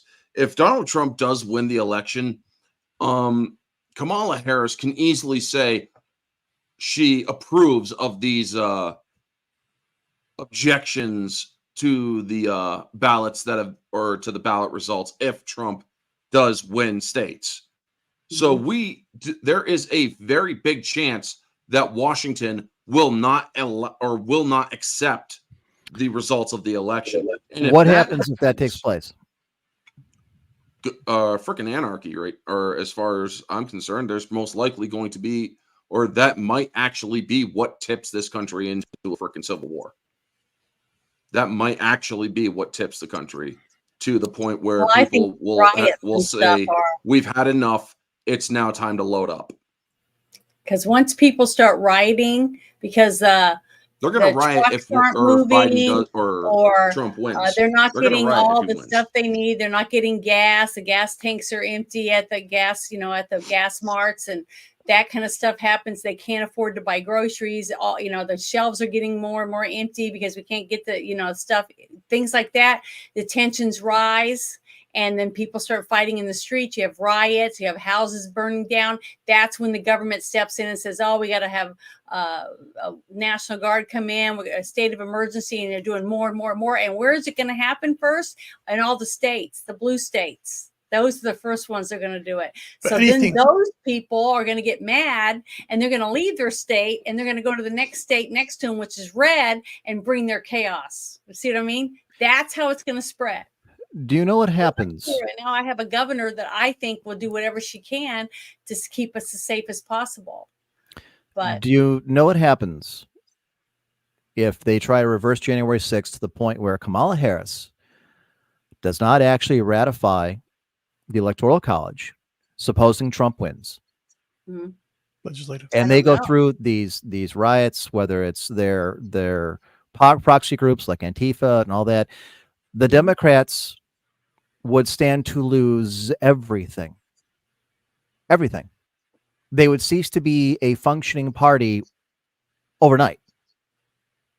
Now, the scary thing is, it's certainly a possibility. If the Democrats feel that their back is to the wall to the point where they won't be able to elect anybody else, I don't think they actually are worried about Trump overall, because Trump can only do so much individually. He needs a Congress. He needs a Senate. What about us? They're worried. They're worried about in a large way, well, they make it out to be that the deplorables are the ones that are going to break down society. Here's the situation, folks. Here's the reality. All the rioting that they were going to get away with, they already did in 2020, 2021. The Black Lives Matter riots, the Summer of Love, whatever you want to call it. We've defunded the police. All right. Baltimore did it. Minneapolis did it. Los Angeles, Seattle. Every place, including Cleveland, which didn't really defund their police. However, they put in a unelected council that can second guess what the police do and issue punishment. All right. Yeah. Every one of these major cities now has far less police than they did. Every one of them is far below from New York to Seattle and back. You have businesses leaving major cities, San Francisco, Los Angeles, Baltimore, Detroit, because they can't afford to be there. They're inconveniencing the general public, the electorate. All right. Maybe they try those kinds of riots. All right. If Trump wins. The reason why I don't think it happens, and it's a scary thought, and the possibility is there, which is why we're discussing it. I don't think it happens because they don't have the support of the general average person. They're going to look at this and say, you know what? We're not going through this bullshit again. We're not going to let you burn down everybody's liquor store and convenience store and drugstore because you're mad about something. That has absolutely nothing to do with you. We're tired of the election deniers. First Republicans do it. Now the Democrats are doing it. If they were to do that and not ratify an election where Trump wins, and you have those small riots and those kinds of cities, you will see, and you said it, Janet, they're worried about the general public. They are. You will see the average person turn against them, and that will not change for a generation.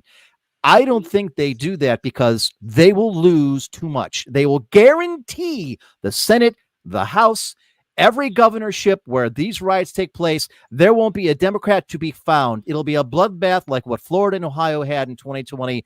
Look like an overnight party.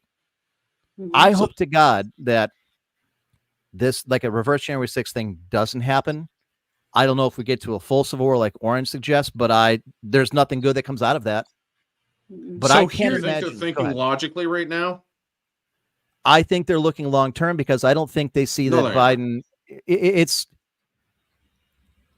They're planning on having Biden because win. Biden is not a long term solution, and they knew Biden's not a long term solution. They want Biden to win so that Harris can take over. That is their actual plan right now. Biden to win. Okay, they know Harris is unelectable. Okay, she's the most unpopular vice president in the history of the nation. That's a fact. Yes. They're aware that she cannot take over other than being taken over for Biden. Biden, not just as a lame duck, but they realize will do nothing the next 4 years as president. Even if he gets elected, he's not going to be able to move anything. All right, they're going to win because they want to win. However, I think the Democrats are smart enough, and to the Republicans can be that way. They're looking long term. I don't really think they believe they're going to win the next 4. They're not worried about 2024. It's a wash. If they win, sweet. If they don't, they've still got Trump stymied. What they care about is 2028. That's what this is leading up to. I don't think that this, and it really, to me, it doesn't matter which one gets voted in because, as we've discussed, I don't think enough is going to change between the two of them because they're both lame dunk presidents, no matter which one gets in. But no, I don't think the Democrats are looking at this as Biden as their savior. They're looking at this as our only option right now because we don't have anybody better to put in place right now. That's why you see Newsom and Kittmer and the rest of them making the moves that they are, placing themselves not for this run, but for 8 years from now, 2028 or 4 years from now. That's the goal. That's what they're really going to be gunning for. If they can hold the line now, sweet. That just gives them an upper hand to set up things for next time around. Yeah, and we'll see that. Sorry. No, go ahead. And we'll see who they tout out at the Democratic National Convention as the keynote speaker. They're going to start lining up people. All of the speakers, watch out who they are, who is set up there to speak. Because again, the GOP fucked it up with their State of the Union response with bless her heart, Katie Prickett or whatever, but she didn't do well. And that's the caveat I say regarding the election. Here's my nightmare scenario. We know what happened through 2,000 Mules, what they did with ballot harvesting. You have Scott Pressler and you have Laura Trump, who now are talking about doing the same thing, getting the vote out there, getting people to go vote out there. You're going to have so much expose. If Trump does win, you're going to have TikTok, you're going to have Twitter, you're going to have all the social media of the Gen Z, Gen Alpha influencers showing that people stuffed the ballots, did this. They're going to rage a hubbubaloo that it was rigged. Russia did it. They're going to do that. All social media are going to be clamoring to demand an investigation to happen. Not only just take to the streets, but flood social media with all of misinformation. That's my concern. Where they're going to say, well, we have to do something. We have to investigate because this is not good. And they have to do it right away if that happens. It's a dumb move, which Emperor, you're correct that if they do this, it's going to divide the country completely. But if enough people believe that it could go wrong. But leading up, like going back to what I was saying before, leading up to the Democratic Convention, again, 1968, 2024, we're back in Chicago again. So who knows what happens? Biden cannot afford to have a 1968 on his hands. Can't afford. That's why he has to resolve all these conflicts right away. Because again, if we're in Hamas or Israel, you thought the Vietnam War was bad? Yeah, it's a hell of a point. That's when Janet said the Palestinian group. I'm like, wow, you know what? The convention in Chicago, I thought about that. I'm like, that is something I had not actually considered because it's a recent event. That's a hell of a point. Yeah, it's going to be bad. So Biden cannot afford to have riots in the street. Can't afford, Can I say one thing real quick? Interject before I forget. It's like I'm really bad about that. I'm so sorry. But all of this is going to happen, but it's being pushed. In my heart, I believe it's being pushed by our government right now that we have in office. Because if they can cause something to happen with this whole Palestinian thing with Israel and Gaza and all that here, where a backpack goes off at an elementary school and it's a dirty bomb, because we don't know who came over they're going to blame it on people coming over the border. Okay. Even though they might be a plant, or a few of them here, there, and whatever, take out part of the grid, and they'll blame that on Russia. Okay, all these different things so that they can say now we have to call martial law because we're going to go to war against Russia, and we got to find out who that terrorist is that came from wherever, Hamas or wherever. They can say whatever they want because they want mass hysteria in all the people that already see this going on, that going on, this and that, whatever, all this other stuff already. And then you're going to have people trigger happy, run around like this guy in this case we just saw. He was filled with anger and angry at these people, and he let his anger overweigh his thought process about walking away. Okay. So he used a knife, and yeah, he calmed down afterward. But the thing is, we need calm now before we reach the heated moment where we start making dumb choices, because that's why I started doing everything that I've been doing, trying to work my way to where if everything collapses, if there's no grocery stores, if there's no money, if there's no transactions, if there's no electricity, I know it sounds like I'm a nut, but I'm really not. I'm not saying I want to live that way, but I want to be prepared if that does happen. I can still feed myself, take care of myself, and hopefully feed my family and my friends and take care of them because I planned for it. Janet? Okay, I've been planning for it. So. Level with me. I'm your friend. Mm-hmm. Are you on anxiety medicine? No. No. I mean, I have trouble sleeping sometimes, but I get allergies. Kidding. I'm kidding. Oh, okay. Yeah, but no, really. Yeah, but all the things that are happening right now, the economy, the fact that it's roaring, the stock market's roaring. They say it's not. It's stupid. It's all not yesterday. It didn't. Oh man. I know. Yeah. But then yeah, the inflation high, economy terrible, jobs market's terrible. All this starting to go back up again. All these things point against Biden. The only thing that can reverse this is a George Floyd, like what happened in Chicago, the 96 the guy that shot at the cops, and then all the report is that he shot back 96 times at the guy. It's just, again, they want bad things happening. So what can Biden do, or what can the government do to create a crisis again? Another I don't think they can dip it that well again. You really think they could do it again? I mean, they've already done that before, and look how people turned against them after that. Damn, Ruben, and honestly, you think they could do that again? I mean, maybe if they had a different excuse or a different reason. I don't think they could do the whole black guy got shot by cops thing again. This is all they got to do. Everybody's already whipped up. Okay, they're already doing it every single day. Okay, with the transgender, with everything that they're bombarding us with tons of bullshit. But look at the polls; it's turning against them. I know, but in a big way. Who's in office? And they can't handle that, but they're still going to. Well, I understand Biden's in office. And the assholes in office, whatever, poopy pants, whatever you guys want to call him. Okay, zombie man, whatever. He's in office. Weekend at Bernie's. Okay, yeah. But how does he stay? How does he stay in office? That's what I'm saying. The thing is, because we look what just happened. They voted to investigate and use FISA warrants and everything or do all the stuff without FISA warrants. And they couldn't do that without the help of the Republicans. Correct. And they did it with Uniparty rhinos. bullshit. Okay, so we've already proven that. So there's enough rhinos on their team. That's the one thing I disagree with. There are no rhinos. It's the Republicans and Democrats are both I'm stupid. using it to try to explain what I'm saying. All of them. I know. There's enough people all on the same boat. They all want the same thing. They want ginormous government. Okay. Correct. You and me and both of you are a threat to their ginormous. I am not a threat to anybody. I'm a lovable ghetto favorite. So they're going to do and say whatever they have to take us out of the picture. And if nobody trusts you because you are a deplorable, you have guns and religion, you're clinging to your guns and your religion. Who said that? Obama, right? So that's what they're doing. They're making all of those other people that are cowering in the corner thinking they need government to take care of every aspect of their life, all the way to wiping their ass for them every day, right?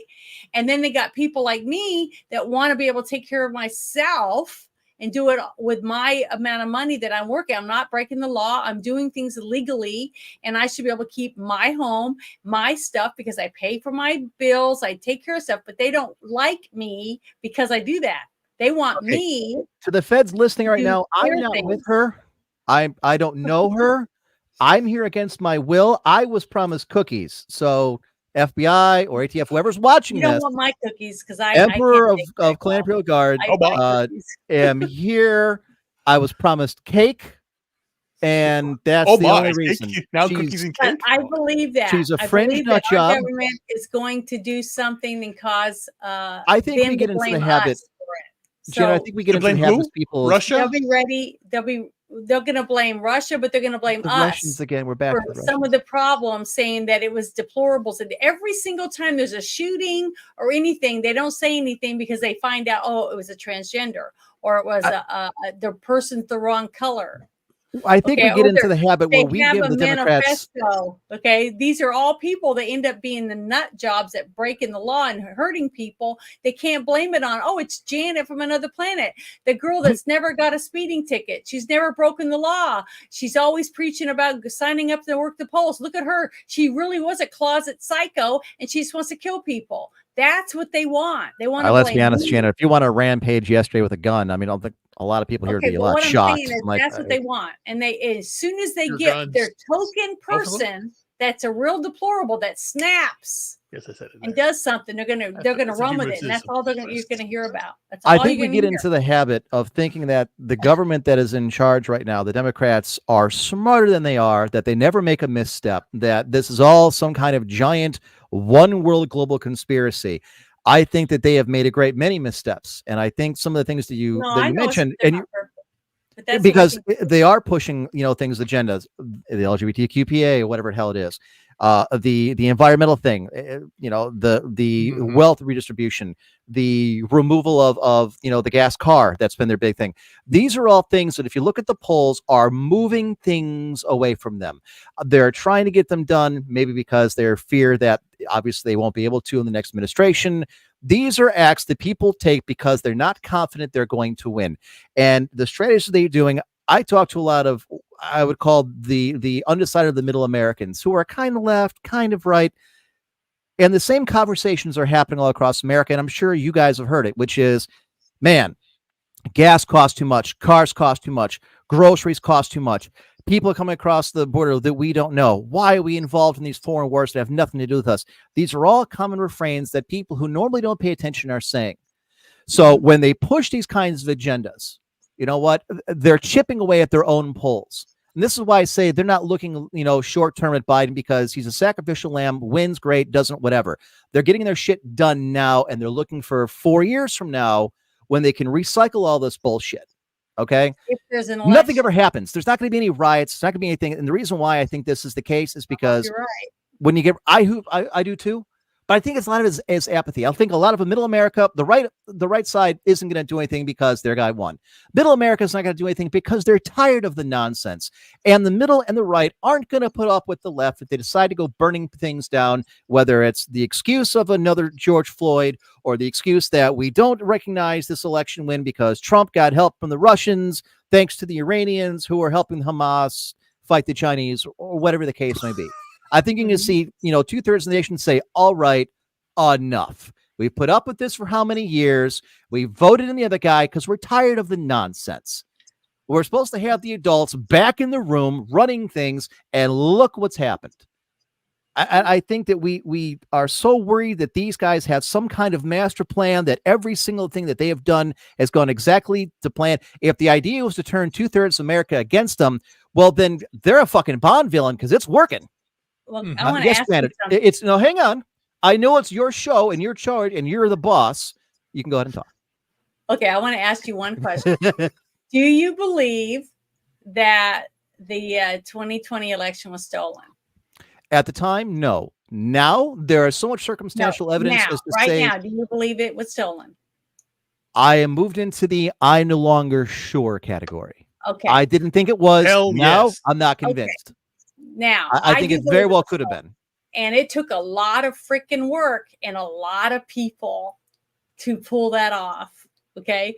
That tells me, because I do believe it. Okay. I believe it. So now this might help you understand why I'm where I'm at in my thought process, and not really nuts. And it's not because I have too much estrogen or I'm on the rag or any of that shit. Okay. Are you?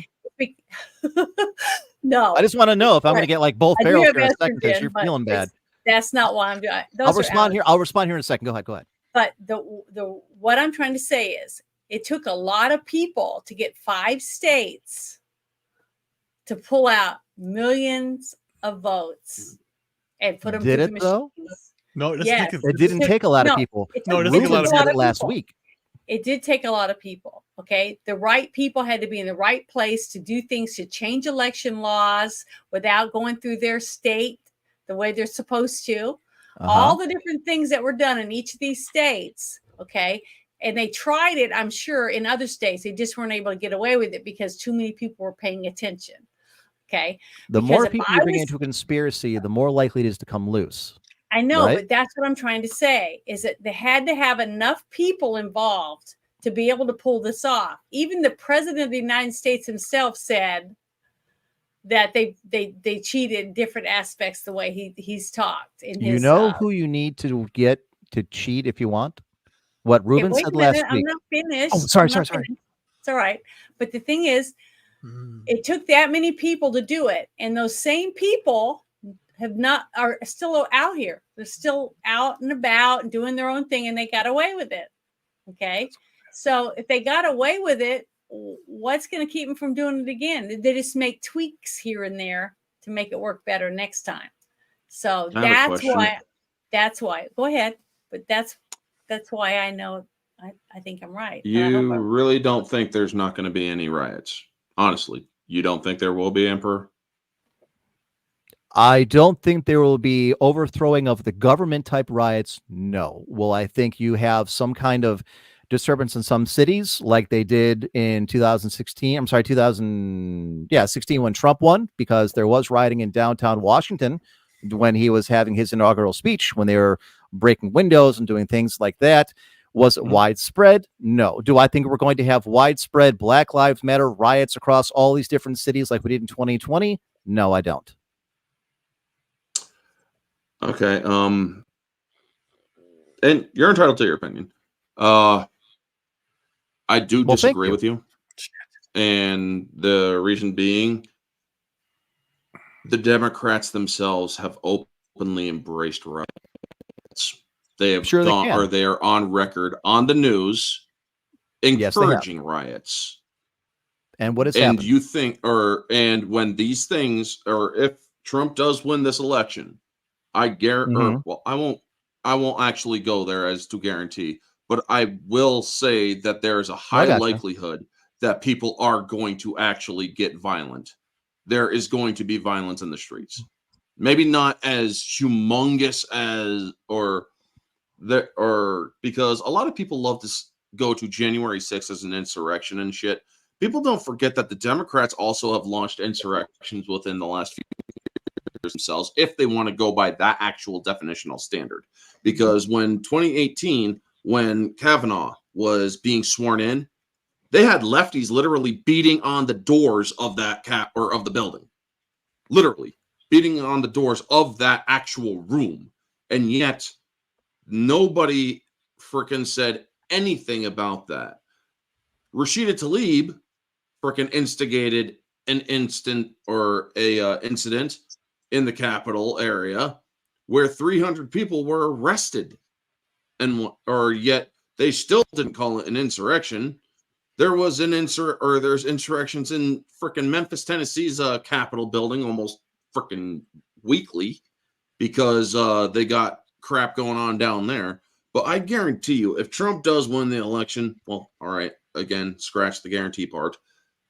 I strongly believe that there are going to be people freaking pulling George Floyd level or riot level shit because they are already so freaking TDS'd essentially that they can't handle it, that they cannot understand or even fathom how Trump is going to win, because unfortunately the media, and this also does include Fox News. Fox is not a right-wing only media section. They have lefties too, and even the right wing is fucking full of shit half the time too. Yes, I am talking to you, Kayleigh McEnany, with your horse shit and whatnot. But a lot of them will not objectively report the news. They will, or none of them do. And neither will any conservative media for that matter. That's why I don't watch the news. That's why I don't listen to the news, is because I don't trust anything coming from Daily Wire. They're a bunch of fucking horse shit. I don't trust anything coming from Fox. I don't trust anything coming from even any of the left. But here's the thing. Media. Here's the thing. We all know that already. I mean, if you were to look at the trust that people have in the media in this country, it's lower than Congress. And that's kind of my point is. And that is also other things happening. Sorry. What's that? That's another reason why we need other things happening, like maybe a reinstitution of a refined fairness doctrine. Okay. At any rate, the reason why I don't think that these things are going to happen, at least to the degree that you guys fear, is because it's already been done. People aren't, and that's what I'm trying to tell you guys. People aren't going to put up with it again. If they were to try and do what you were all suggesting, I admit it's a possibility? Yes. What do you think they're going to do to? What are the people going to do to stop that from happening? You will see people start defending their own property with their own weapons. You will see police who aren't going to sit back anymore like they did last time in kid gloves and let them do it. They're going to use tear gas. They're going to use water tanks. They're going to move in. They're going to arrest people because these Democratic mayors of cities are running all of a sudden pro-police because they're getting killed, not only in the polls, but in the streets. All right. Look at what the mayor of Baltimore, the 180 he's done on crime just in the last 2 months because things are so bad.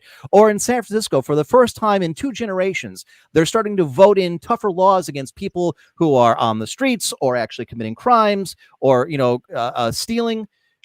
People have reached a critical, point where they're not going to put up with this nonsense anymore. When you have the general public, and when I mean general, I mean more than 50%. You're talking 60%. You're talking in the middle of the road. You're talking people on the right. All right. Even people, the Democrats on the left are like, you know what? We're not going to do this shit anymore. We're tired of the rioting. What did it get us? We're tired of the burning down. What did it do for us? Nothing. These people went on this little January 6th insurrection, if that's what they want to call it. Did it change anything? No, it didn't. I'll tell you, if they want to have any kind of impact, if they really want to show that they are this butthurt about Trump winning and the Republicans taking control of the White House, they would have to do riots 2, 3, 4, 5 times the magnitude of what Black Lives Matter before they would move the needle in any direction. The risk to them right now is huge. And Janet, I didn't get a chance to respond earlier. You said a giant conspiracy would have to have been in place in order to go ahead and have Trump lose these 5 states. And I contend to you that is not the case. And this is why I'm now in the I'm not sure category. Rubin said it very well last week when he said that there are some states that have a Democrat in charge of the elections. All you need is somebody from the White House to contact these individual states and say, look, these are the counties that we're concerned of. These are the places where we think ballots, wink, wink, can be found to make a difference. Put the people you need in place in these areas. We don't need to win by a lot. We just need to win by enough. Correct. If they really wanted to go this route, you don't need a conspiracy more than a few hundred people across 5 states. And the more people know about a conspiracy, the more likely it is for someone to get loose. So that is why. Go ahead. They had to be high up people in each of these states to be able to pull that off. Just like they I only said. had to be in charge of the elections. They didn't have to have the governor, lieutenant governor. All they needed was even a few counties. Mm-hmm. And that's enough to swing the vote in some of these, because most of the states that Biden did win was a razor margin. And that's one of the reasons why I've been killing people, not really killing them with my hands or anything, but making people sick of listening to me by saying, go sign up and work the polls. Because if you're sitting there, they're not going to cheat in front of you. Because if my ass had been sitting in the chair, and I've worked the polls in 2 different states many times, and they came to me and said, you have to leave because we have a leak in the bathroom and they're going to bringing people in and blah, blah, blah, then I would have said, okay. And I would have picked up the box of ballots and the books and said, get the books and stuff, let's go. And they would have said, what are you doing? And I'm going to say, well, I swore on a Bible that I was going to follow through with my job until these votes were counted, and I can't let them out of my sight. And you know what happens? While you're not paying attention, they're pulling out a pocket knife. And then they're going to stab you and take those ballots. Yeah. They probably would have. Oh, Janet from another planet, she died in a freak fishing accident. But the thing is, I wouldn't have left, is what I'm saying. And they wouldn't have been able to get away with cheating in front of me, because but this is where what happened in that spot is every one of those people got up and left, because when you go to work, when you go to the polls to vote, okay, you look around and it looks like a geriatric center, right? Because that's what hear that, old people? That's all you're good for, man. Walmart greeter, ballot counter. The thing is that there's not enough young people working the polls, not enough younger people to take over the place of these people that are in their 70s or older that are working the polls. Okay. I don't want to see it to be old working the polls. They came, that's how they got Dominion in. That's how they're able to hire all these groups of people to come in and count the votes, because there's not enough people like me that are willing to take time off and go work the polls. They're having to hire people. And guess what? When someone's making bank and they don't give a shit about who wins or loses, that's me. That's how you run. That's how you can change the votes. Okay. Yeah, I don't want to do anything. I don't want to go to the polls. I don't want to have to count things. No, you don't. Maybe I got shit to do. I'm not allowed to. I can't. My job does not allow any kind of politics. I'm not allowed to. Legally, I'm not allowed. Well, I'm not legally. You then. You go and you vote. Well, I'm not old either. So you're talking to the old people. You vote. I cannot believe you're screaming at the seniors of this country who aren't volunteering their time to go there and count ballots. I'm not. I'm saying that we need to replace the old with the young. We need to start bringing younger people in to make sure that you're an ageist. I guess. Can't believe you. But the thing is, I support the young people. But do you want to go on to the next topic now? You want me to bring it up? Oh yeah, you have to do your thing on climate change. Yeah. Just Well, kidding. no, this one's. Jeez. I'm going to do the other one first. Okay. I'm all going right. to do the drone one first. We don't have to Okay, do are you anything ready? you don't want to. You're in charge.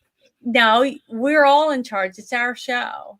So there you go. Can you see it? Oh, all right then. Shut up, Ruben. I'm taking your speak time now. Look at me.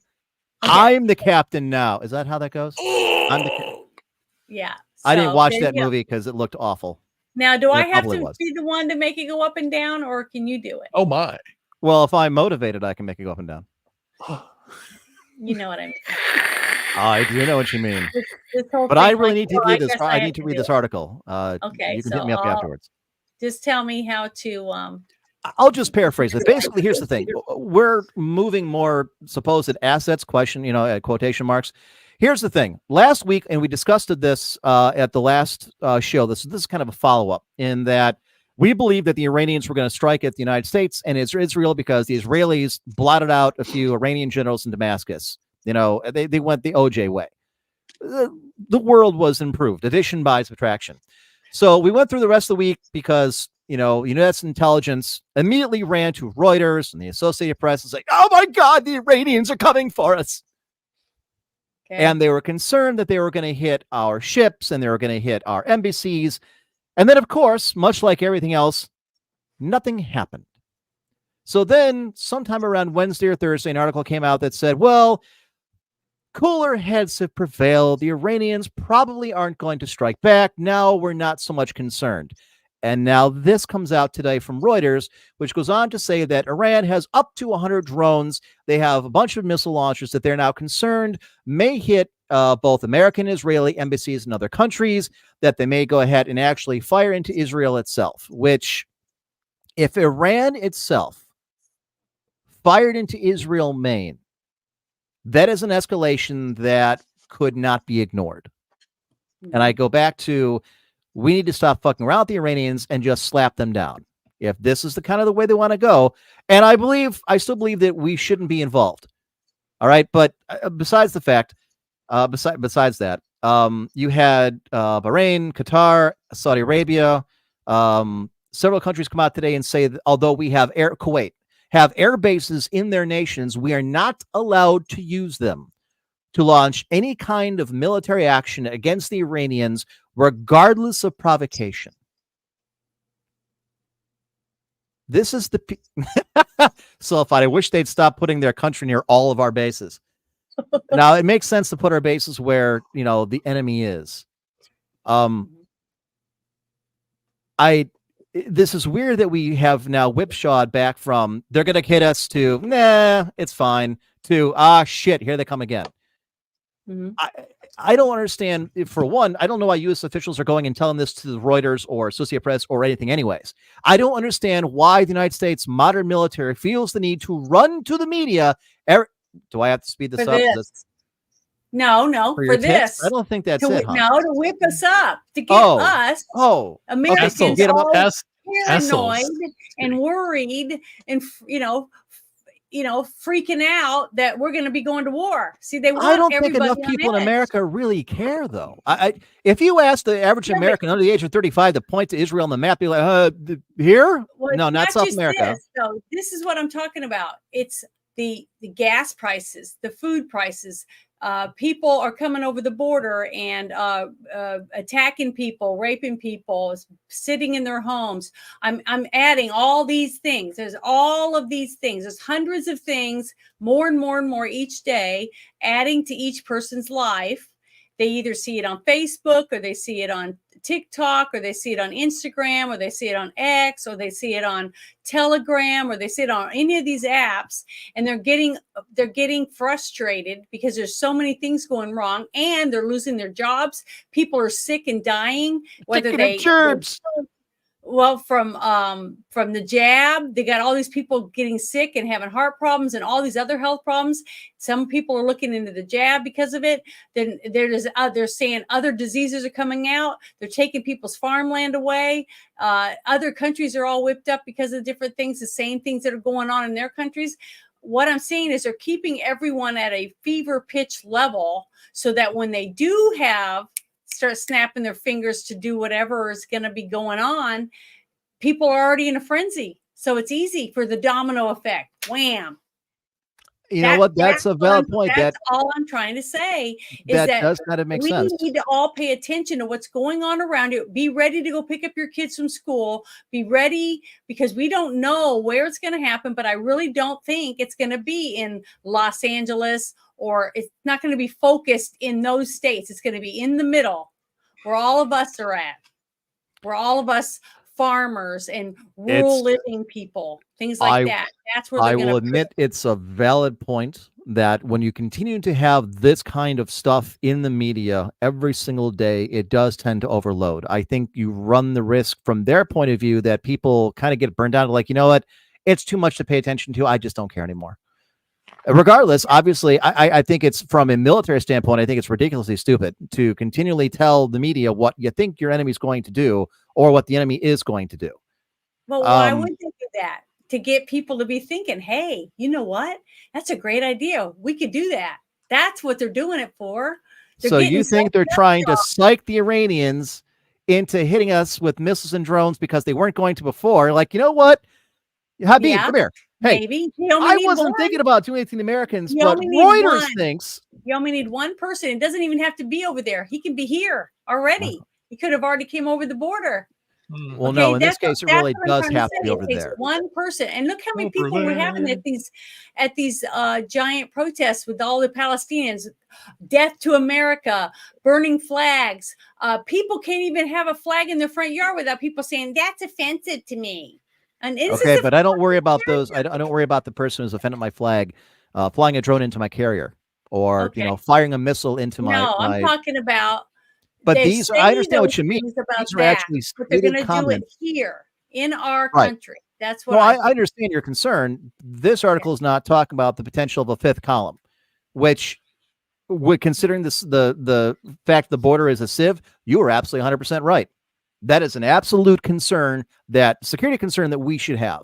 This is simply talking about nation states one to another, and this is what does not make sense to me.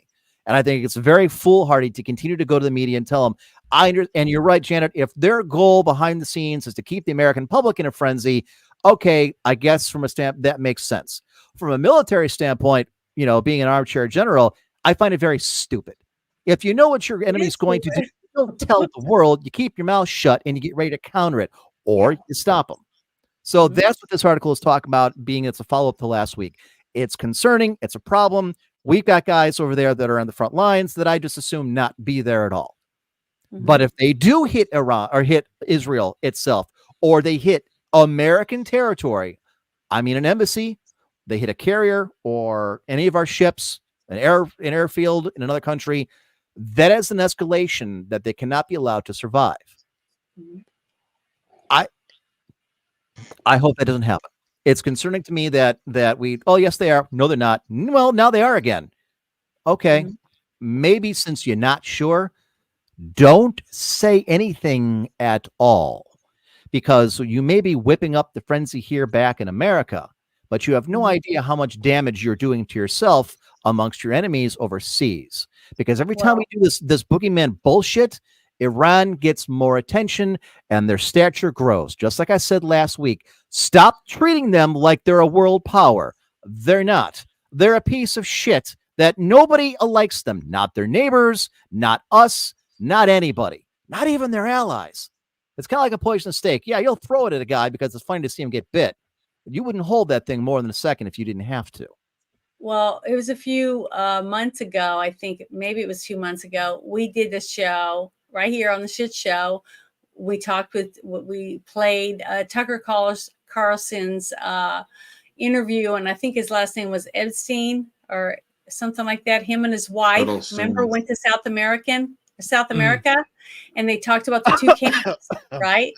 Two different camps where with our symbols hanging everywhere because we're paying for it, basically. And one of them was all foreign people, like from China and Saudi Arabia. Remember? Yeah, the Darien Gap episode. Okay, we played that, and they're ready. They're all being trained and everything. They're ready to come right over the border and do whatever it is that the people that are paying them to be there to do. that's another reason added to my fear of what might happen, and I want people to be prepared to know that it's something that you should be thinking about. Even if it doesn't happen, they're there for a reason. Why? I don't know. I'm not involved in it. I'm not in the know. No, they're not going to tell me because I'm a big mouth. I'll tell everybody. The thing is that I do believe that something is up. I just don't know what it is. But I do not, with every fiber in my body, do not trust this administration for our safety. Okay, they're going to protect themselves. I don't trust any administration. Okay, well, I'm telling you, I trusted the other people a little more than I do, and I'm trusting them less and less each day because things that they did like today with that whole thing with the voting tells me that they're not out for me either. None of them give a shit about me. So I have to take care of myself. There was an African American people I care about. That's it. There was an African American comic who said this.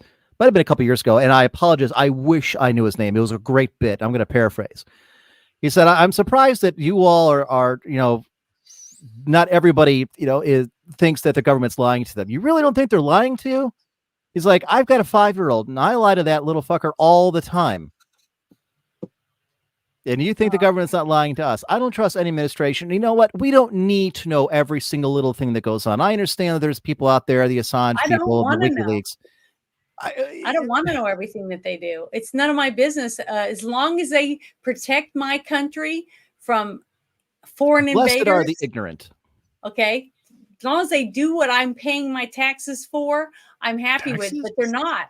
They're using all our millions and billions of dollars in tax to do something, but it's not to protect us from our border of invasion because we're being invaded 24/7 and people are dying because of it. So what are they doing with all the money that we're giving them in our taxes to take care of us? They're not doing it. We can't drill. We can't even get our own oil. We're 100% reliant on other countries just for our oil when we shouldn't be. We have plenty of damn oil in our own country. We don't need any more oil, Janet. We're going to all electrical vehicles in 2027. You know what I mean? You're absolutely right. Okay, so that's why I don't trust them. I don't trust these people. They're setting us up to fail, but to who? For who? Why? WEF. Yeah, that's one of them. What? But the thing is, I believe. I wish I didn't. I really do. I pray about it all the time.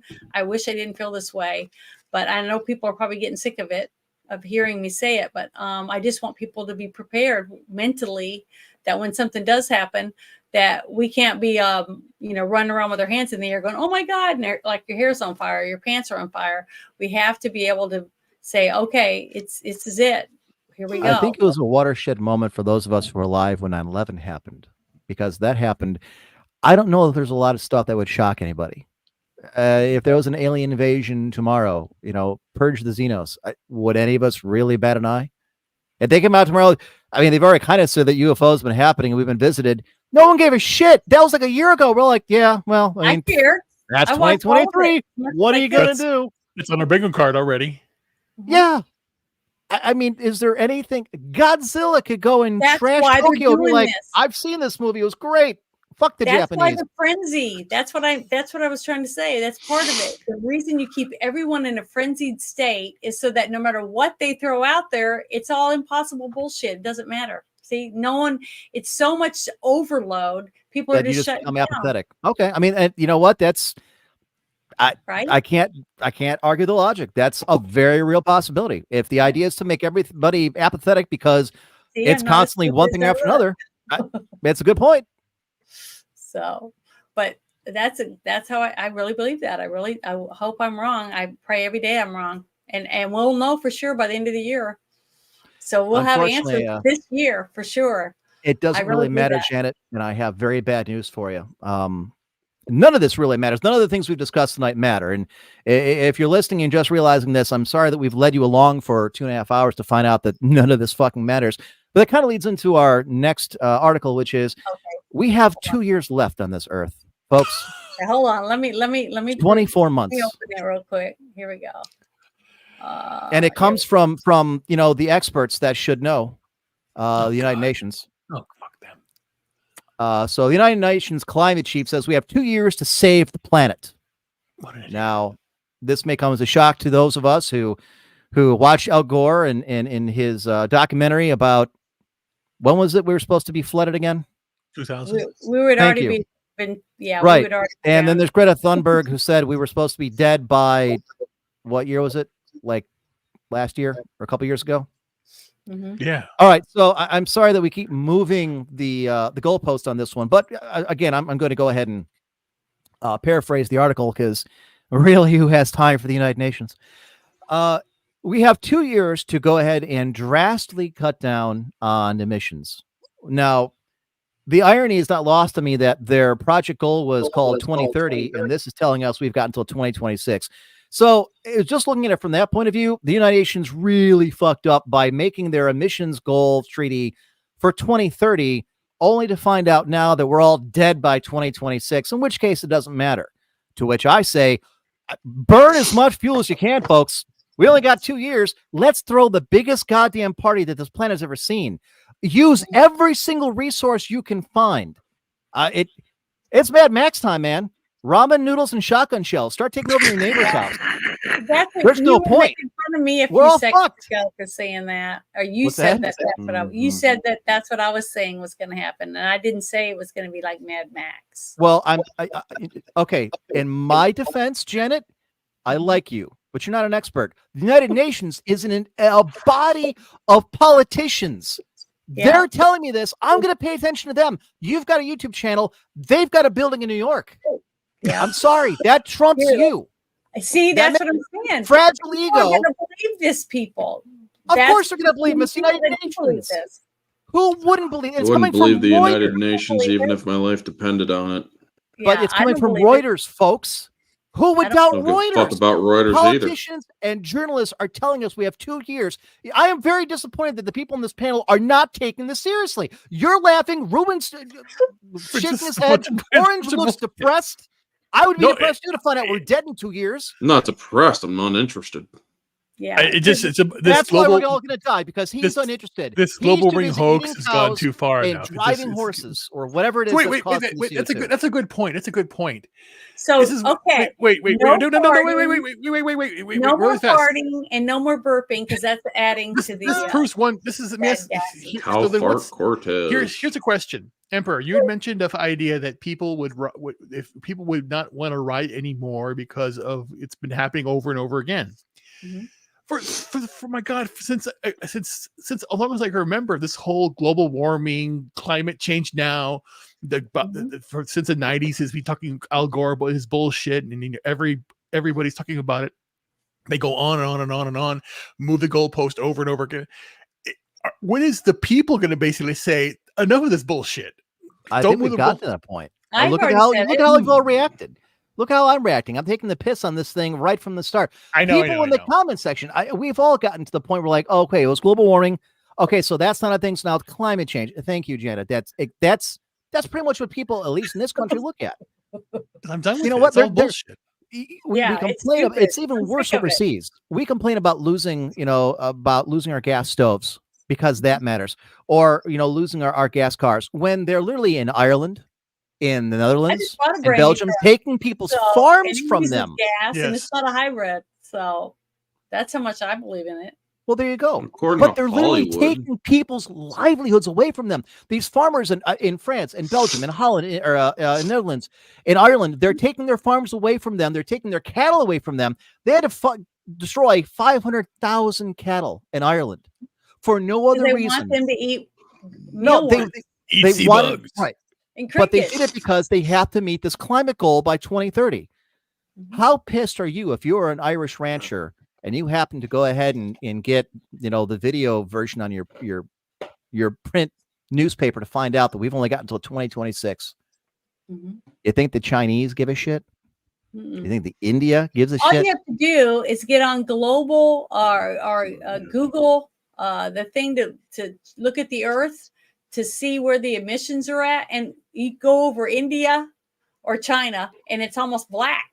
red and black, orange and red and My black. mom says there's a lot of black people in China. And it's from the air because of all the pollution they're putting in the air. But we're the ones, United States of America doesn't look anything like that. I mean, we are clean. Well, no, we're great. white But people. guess We're not who Chinese. pays for most of it? I tweeted about this the other day. We do.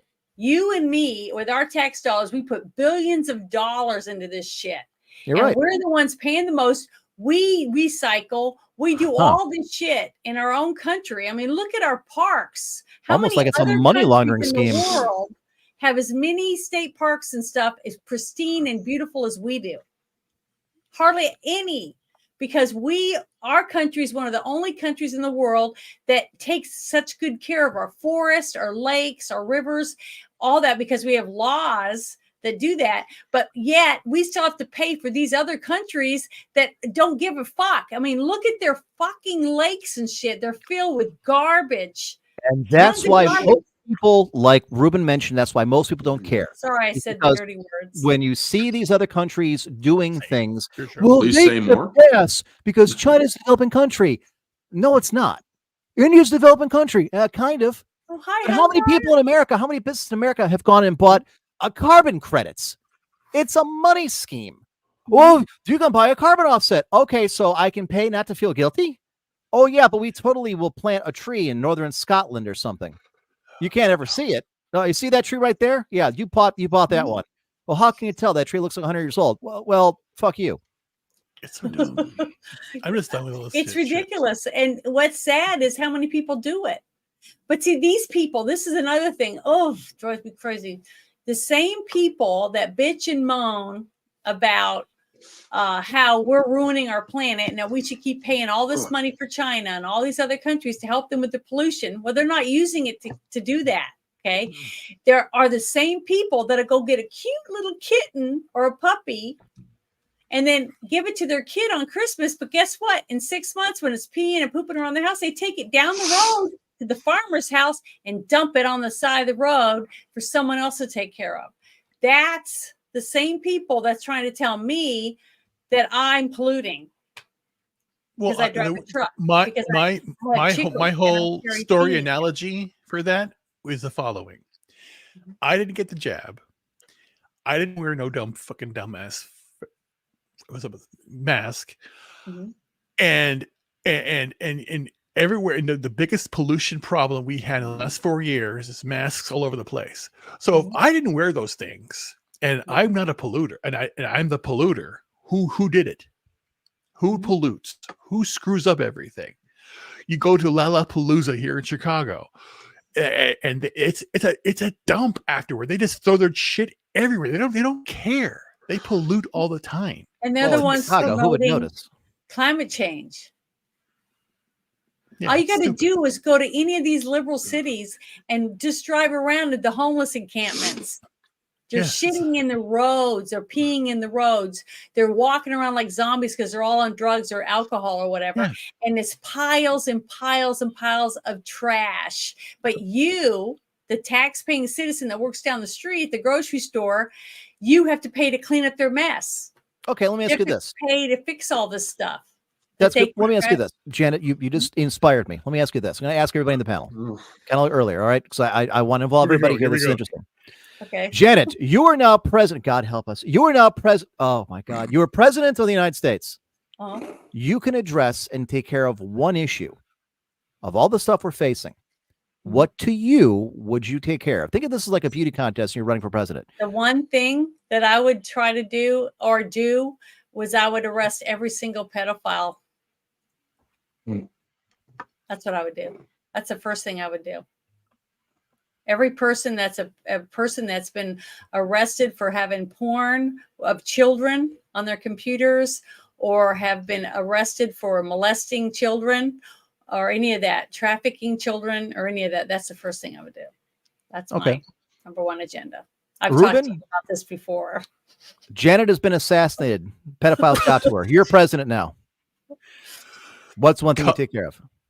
One thing is get the budget balance. Stop all the freaking spending and bring all the manufacturing back here to America. And it's to be If they're going to call me an isolationist, I don't care. It has to be done here.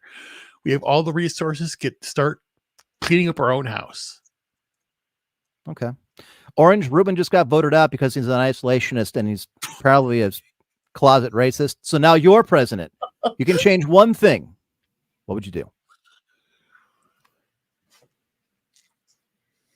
Well, I would most likely deport every single person who is here illegally and reinstitute the border security as well as complete the wall. All three solid ideas. I like it. What would you do? All right. So I've now assassinated Orange because I've taken over, and now this is a monarchy. It's no longer a presidency. In all seriousness, what would I would do? I would dust off something that was thought up in the 1950s, and I would update it. It's called Fortress America. And it was a doctrine that the military thought up that in the event the United States, or basically North America, was cut off from the rest of the world, that the communist spread had taken over everything else except us, would we be self-sufficient as a nation to keep going? Now, there are friends of mine who are, really dialed into this. And we've had this debate before, that going World War I, World War II isolationist, where the United States withdraws to that degree, where we basically tell the world, you know what, we're tired of spending our blood in our treasury. You're on your fucking own for a change. And there's a drawback to that, in that you're going to leave a power vacuum that somebody like China, or to a lesser degree Russia, will then fill. I don't care anymore. You know what? I'm tired of seeing our guys be sent overseas to a year in Syria in some, forward operating base doing fuck all, looking at sand. I'm tired of our guys having to go to Kuwait, or, being, we were dropping special force into Ukraine to train people. I'm tired of sending hundreds of billions of dollars to other nations when all three of the things that you mentioned were things that money could help go towards, and if not eliminate, certainly improve upon. A lot easier to balance your budget when you're not sending hundreds of billions of dollars to other countries. A lot easier to get pedophiles when you can hire more cops. A lot easier to build a wall when you have that money to do these things.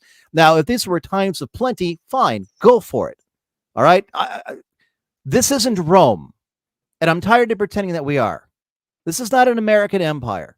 And I know that's a cool talking point that a lot of people like to make. We're not. Bring people home. Defend our borders. Manifest destiny again. Tell the world these are our areas from North America down to the Caribbean. This is what we're going to take care of from now on. See to your own defenses. If our very best allies, the Australians or the British or whatever, come under attack, that's a different story. I'm tired of it, man. We've got so much to fix in our own house that we need to stop worrying about everybody else's. That's what I would fix if I was president, is, you know what? Look to our own defenses. Fix things here. Reform the issues that we have. Fix the government. Secure the nation. Get our budget in line. Get more people into the military, but give them a reason to. Tell them, oh, here's a GI Bill. You can go to school. You know what? That ain't enough, man. There are other ways you can get people into the military, and we sure as hell have done our very best to chase as many of the best young men and women in this nation out of our nation's service. Yep. Well, we need more teachers. No, we don't. We don't need more liberal teachers in school. We need more soldiers on the goddamn border. We need more, airmen. That's what we need. A 600 ship Navy. And tell the Chinese, we're going to go home. You step on a line, you come near us, we're going to put you in your place. That doesn't mean we stop developing weapons or whatever. Doesn't mean we don't become, remain the economic powerhouse that we are. I'm not saying you cut off trade, but I'm sick of it, man. I'm tired of it. I'm tired of any time we lose somebody overseas that just shouldn't fucking be there. Bring them home. We got plenty of stuff to do here first. Yep.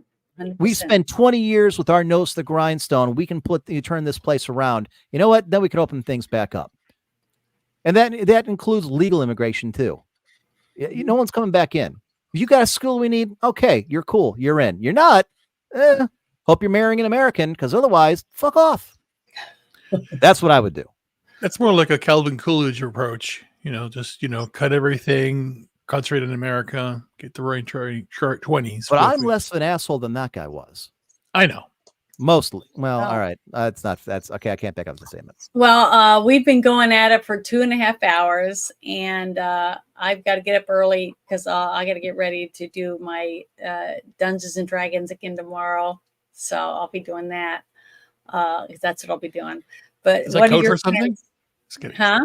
Yeah, Is that- Dungeons and Dragons. I play every I know Saturday. I'm playing. Was making a joke. Okay, well, Orange Hat, do you have any plans coming up this week before we close shop? The Hollywood weekend recap, or the weekly recap rather.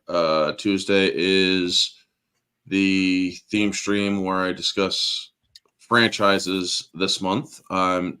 This upcoming Tuesday is the Terminator franchise. Tuesday night is the Barroom podcast on Society Reviews channel. Wednesday is Jade Shadow's channel with we're discussing Lethal Weapon 2.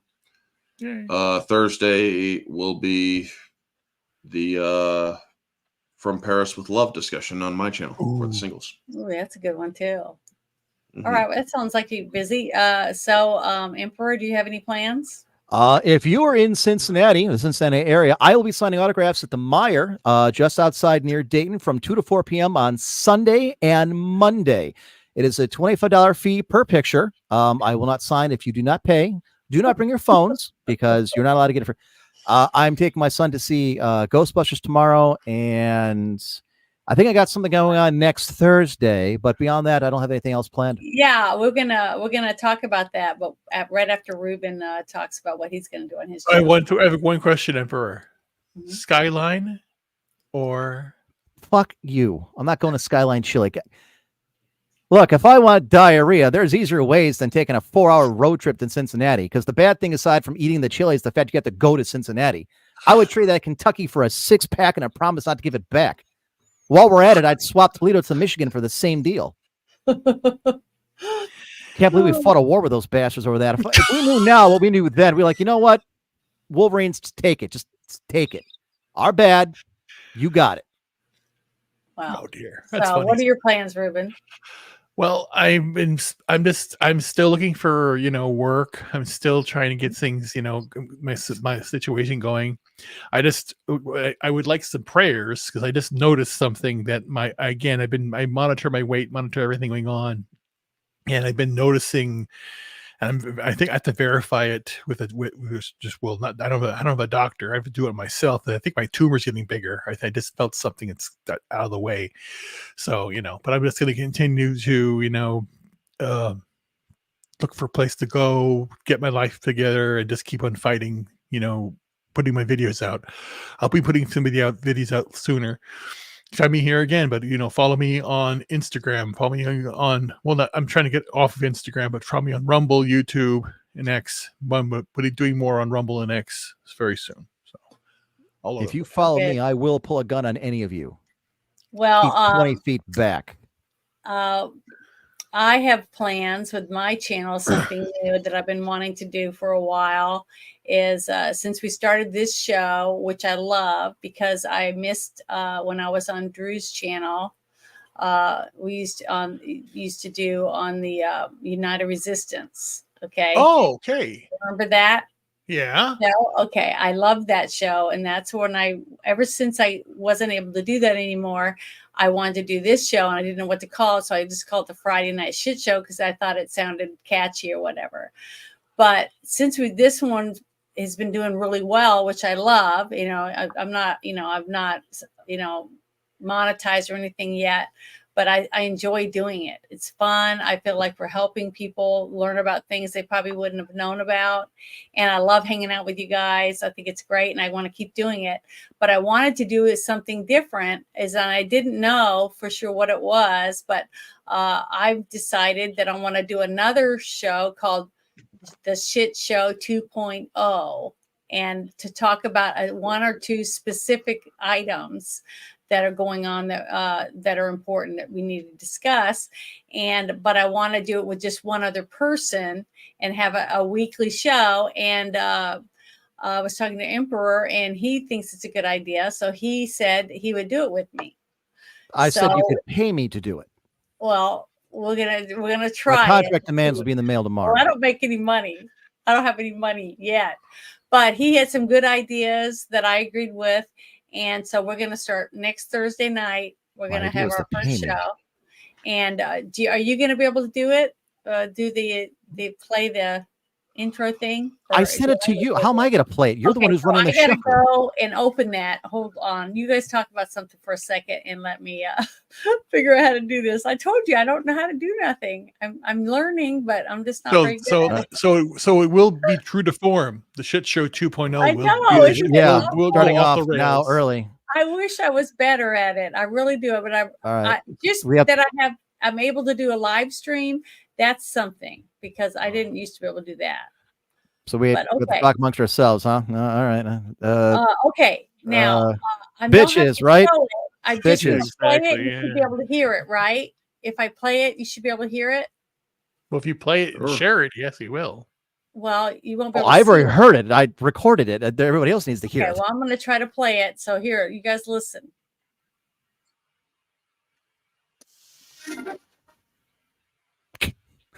Okay. Can anybody hear it? I can't. Can I you hear heard, it? and that was it. Can you hear it? No. No, Oh, okay. I do have to share it. So give me a second. Shit. Okay. That's Bitches, man. Great All right. intro. Janet, were you a blonde in your previous life?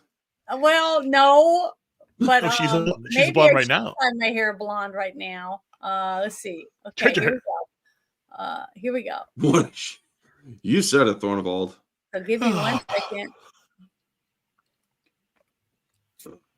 I don't know how to do this here. Just give me a second. If I went to all this trouble to do this and you don't play it,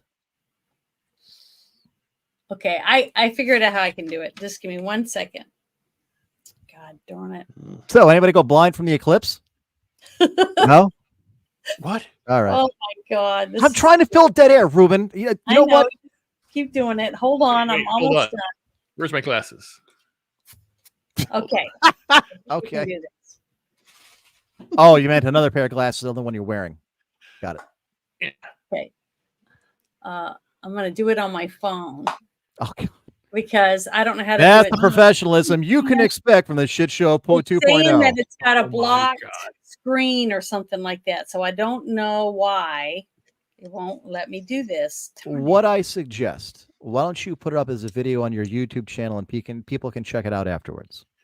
Oh, I really wanted to play this. I did too. I was actually kind of proud of it. Bummed out. I know. I think it's great. So Well, just actually, I hold- sent oh, you think two. I sent you one got it for now. this show too. Yeah, hold on. I think it's gonna work. There you. Oh, okay. You see? Come with him if you want to live. Come with me if you want to live. See, you get the reference here. See my glasses? And I took out my Okay. glasses. I took out my Okay, glasses. I'm gonna play it so everybody can listen. I Okay, love you guys Airplane. ready? Robert Stack. Go ahead. Can you hear me? Okay, here we Okay, go. I yeah, gotta we hear turn it you. up. Okay.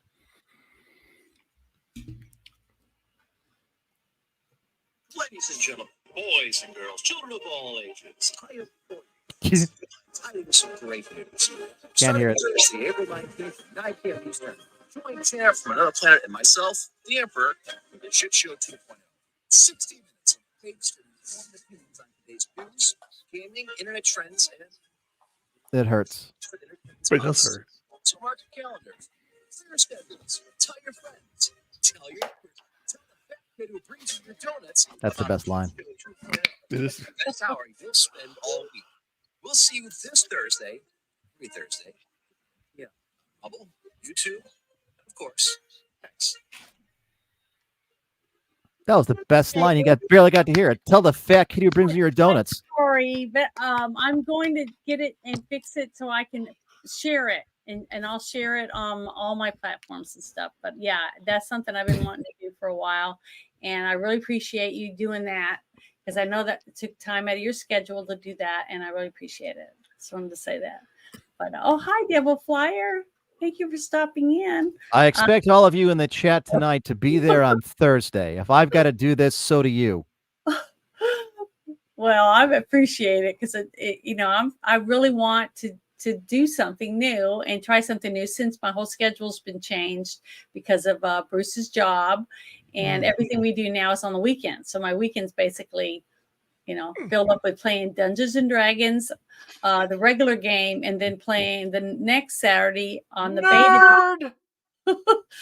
The beta game to try to help him write. He's writing his own game, and we're playing it to see what needs to be worked on and his adjustments and stuff for his manual and things like that. So I like doing it. It's fun. And then on Sunday, we watch our movie, and then we do the review right after. And this week on Sunday this weekend, we're going to watch the movie Amazon Women on the Moon. And then we're going to do the review, and I've made a costume. I hope it turns out okay, because I'm going to dress up as Amazon Queen. So we'll see if it works out the way I'm hoping, but we'll find out because I've never seen the movie. So I just went by some set photos I found. So, and then I went and got some material and stuff like that. So we'll see how it works out. But so what? Never mind. God, that's bad. So what are you going to? He's a blonde, so. Maybe I can play a blonde. We'll see how it works. Shoot. So, hey, did you see what somebody said down here? You only pay us to show up one night a week. I had somebody ask me earlier at the start type of the show, which is what this person said, what's a license to ill? I'm like, my God, really? What does that mean? Jesus, really? Yeah. Does no one know what a license to ill is? Ruben, please, you've got your mouth hanging over. Tell her. I know it's a song or something. It's one of the best albums ever made from the Beastie Boys. Yeah. License to Ill. Beastie Boys. I knew who they were, but Beastie Boys. I didn't know the name of that album. The person who asked me, I'm guessing, probably isn't over the age of 30 then. What's a license to ill? Did you mean kill? No, I meant ill. Why do you want to get sick? I hate the internet. And I hate people. Okay, well, explain what it means then. No, it's a reference to a Beastie Boys album. Yeah, I personally I think they're best. Yeah, it was called License to Ill. Ill, it means cool or something. In the 80s, it did. Now it just means COVID. Okay. See, it went over my head. Man, we had all the best words in the 80s. I'm a nerd. I wouldn't understand that stuff. Take all that away from us. I'm bringing it back. I'm bringing ill back. I'm bringing mint back too. Everything's mint. Mental. Oh, that's so mint. I'm bringing it back. Oh, mint. Mint for life. Mint. Whatever. All right. All right. Well, thank you everyone for coming tonight. I really appreciate you hanging out with us. And because we wouldn't have a show if nobody watched it, right? So I really appreciate everybody on X. Everybody I'm sure there's some people that are used to doing shows without anybody watching. I really appreciate all of you, and I really appreciate you guys for being on here with me. It really makes me feel good, and I hope you guys have a wonderful, wonderful evening.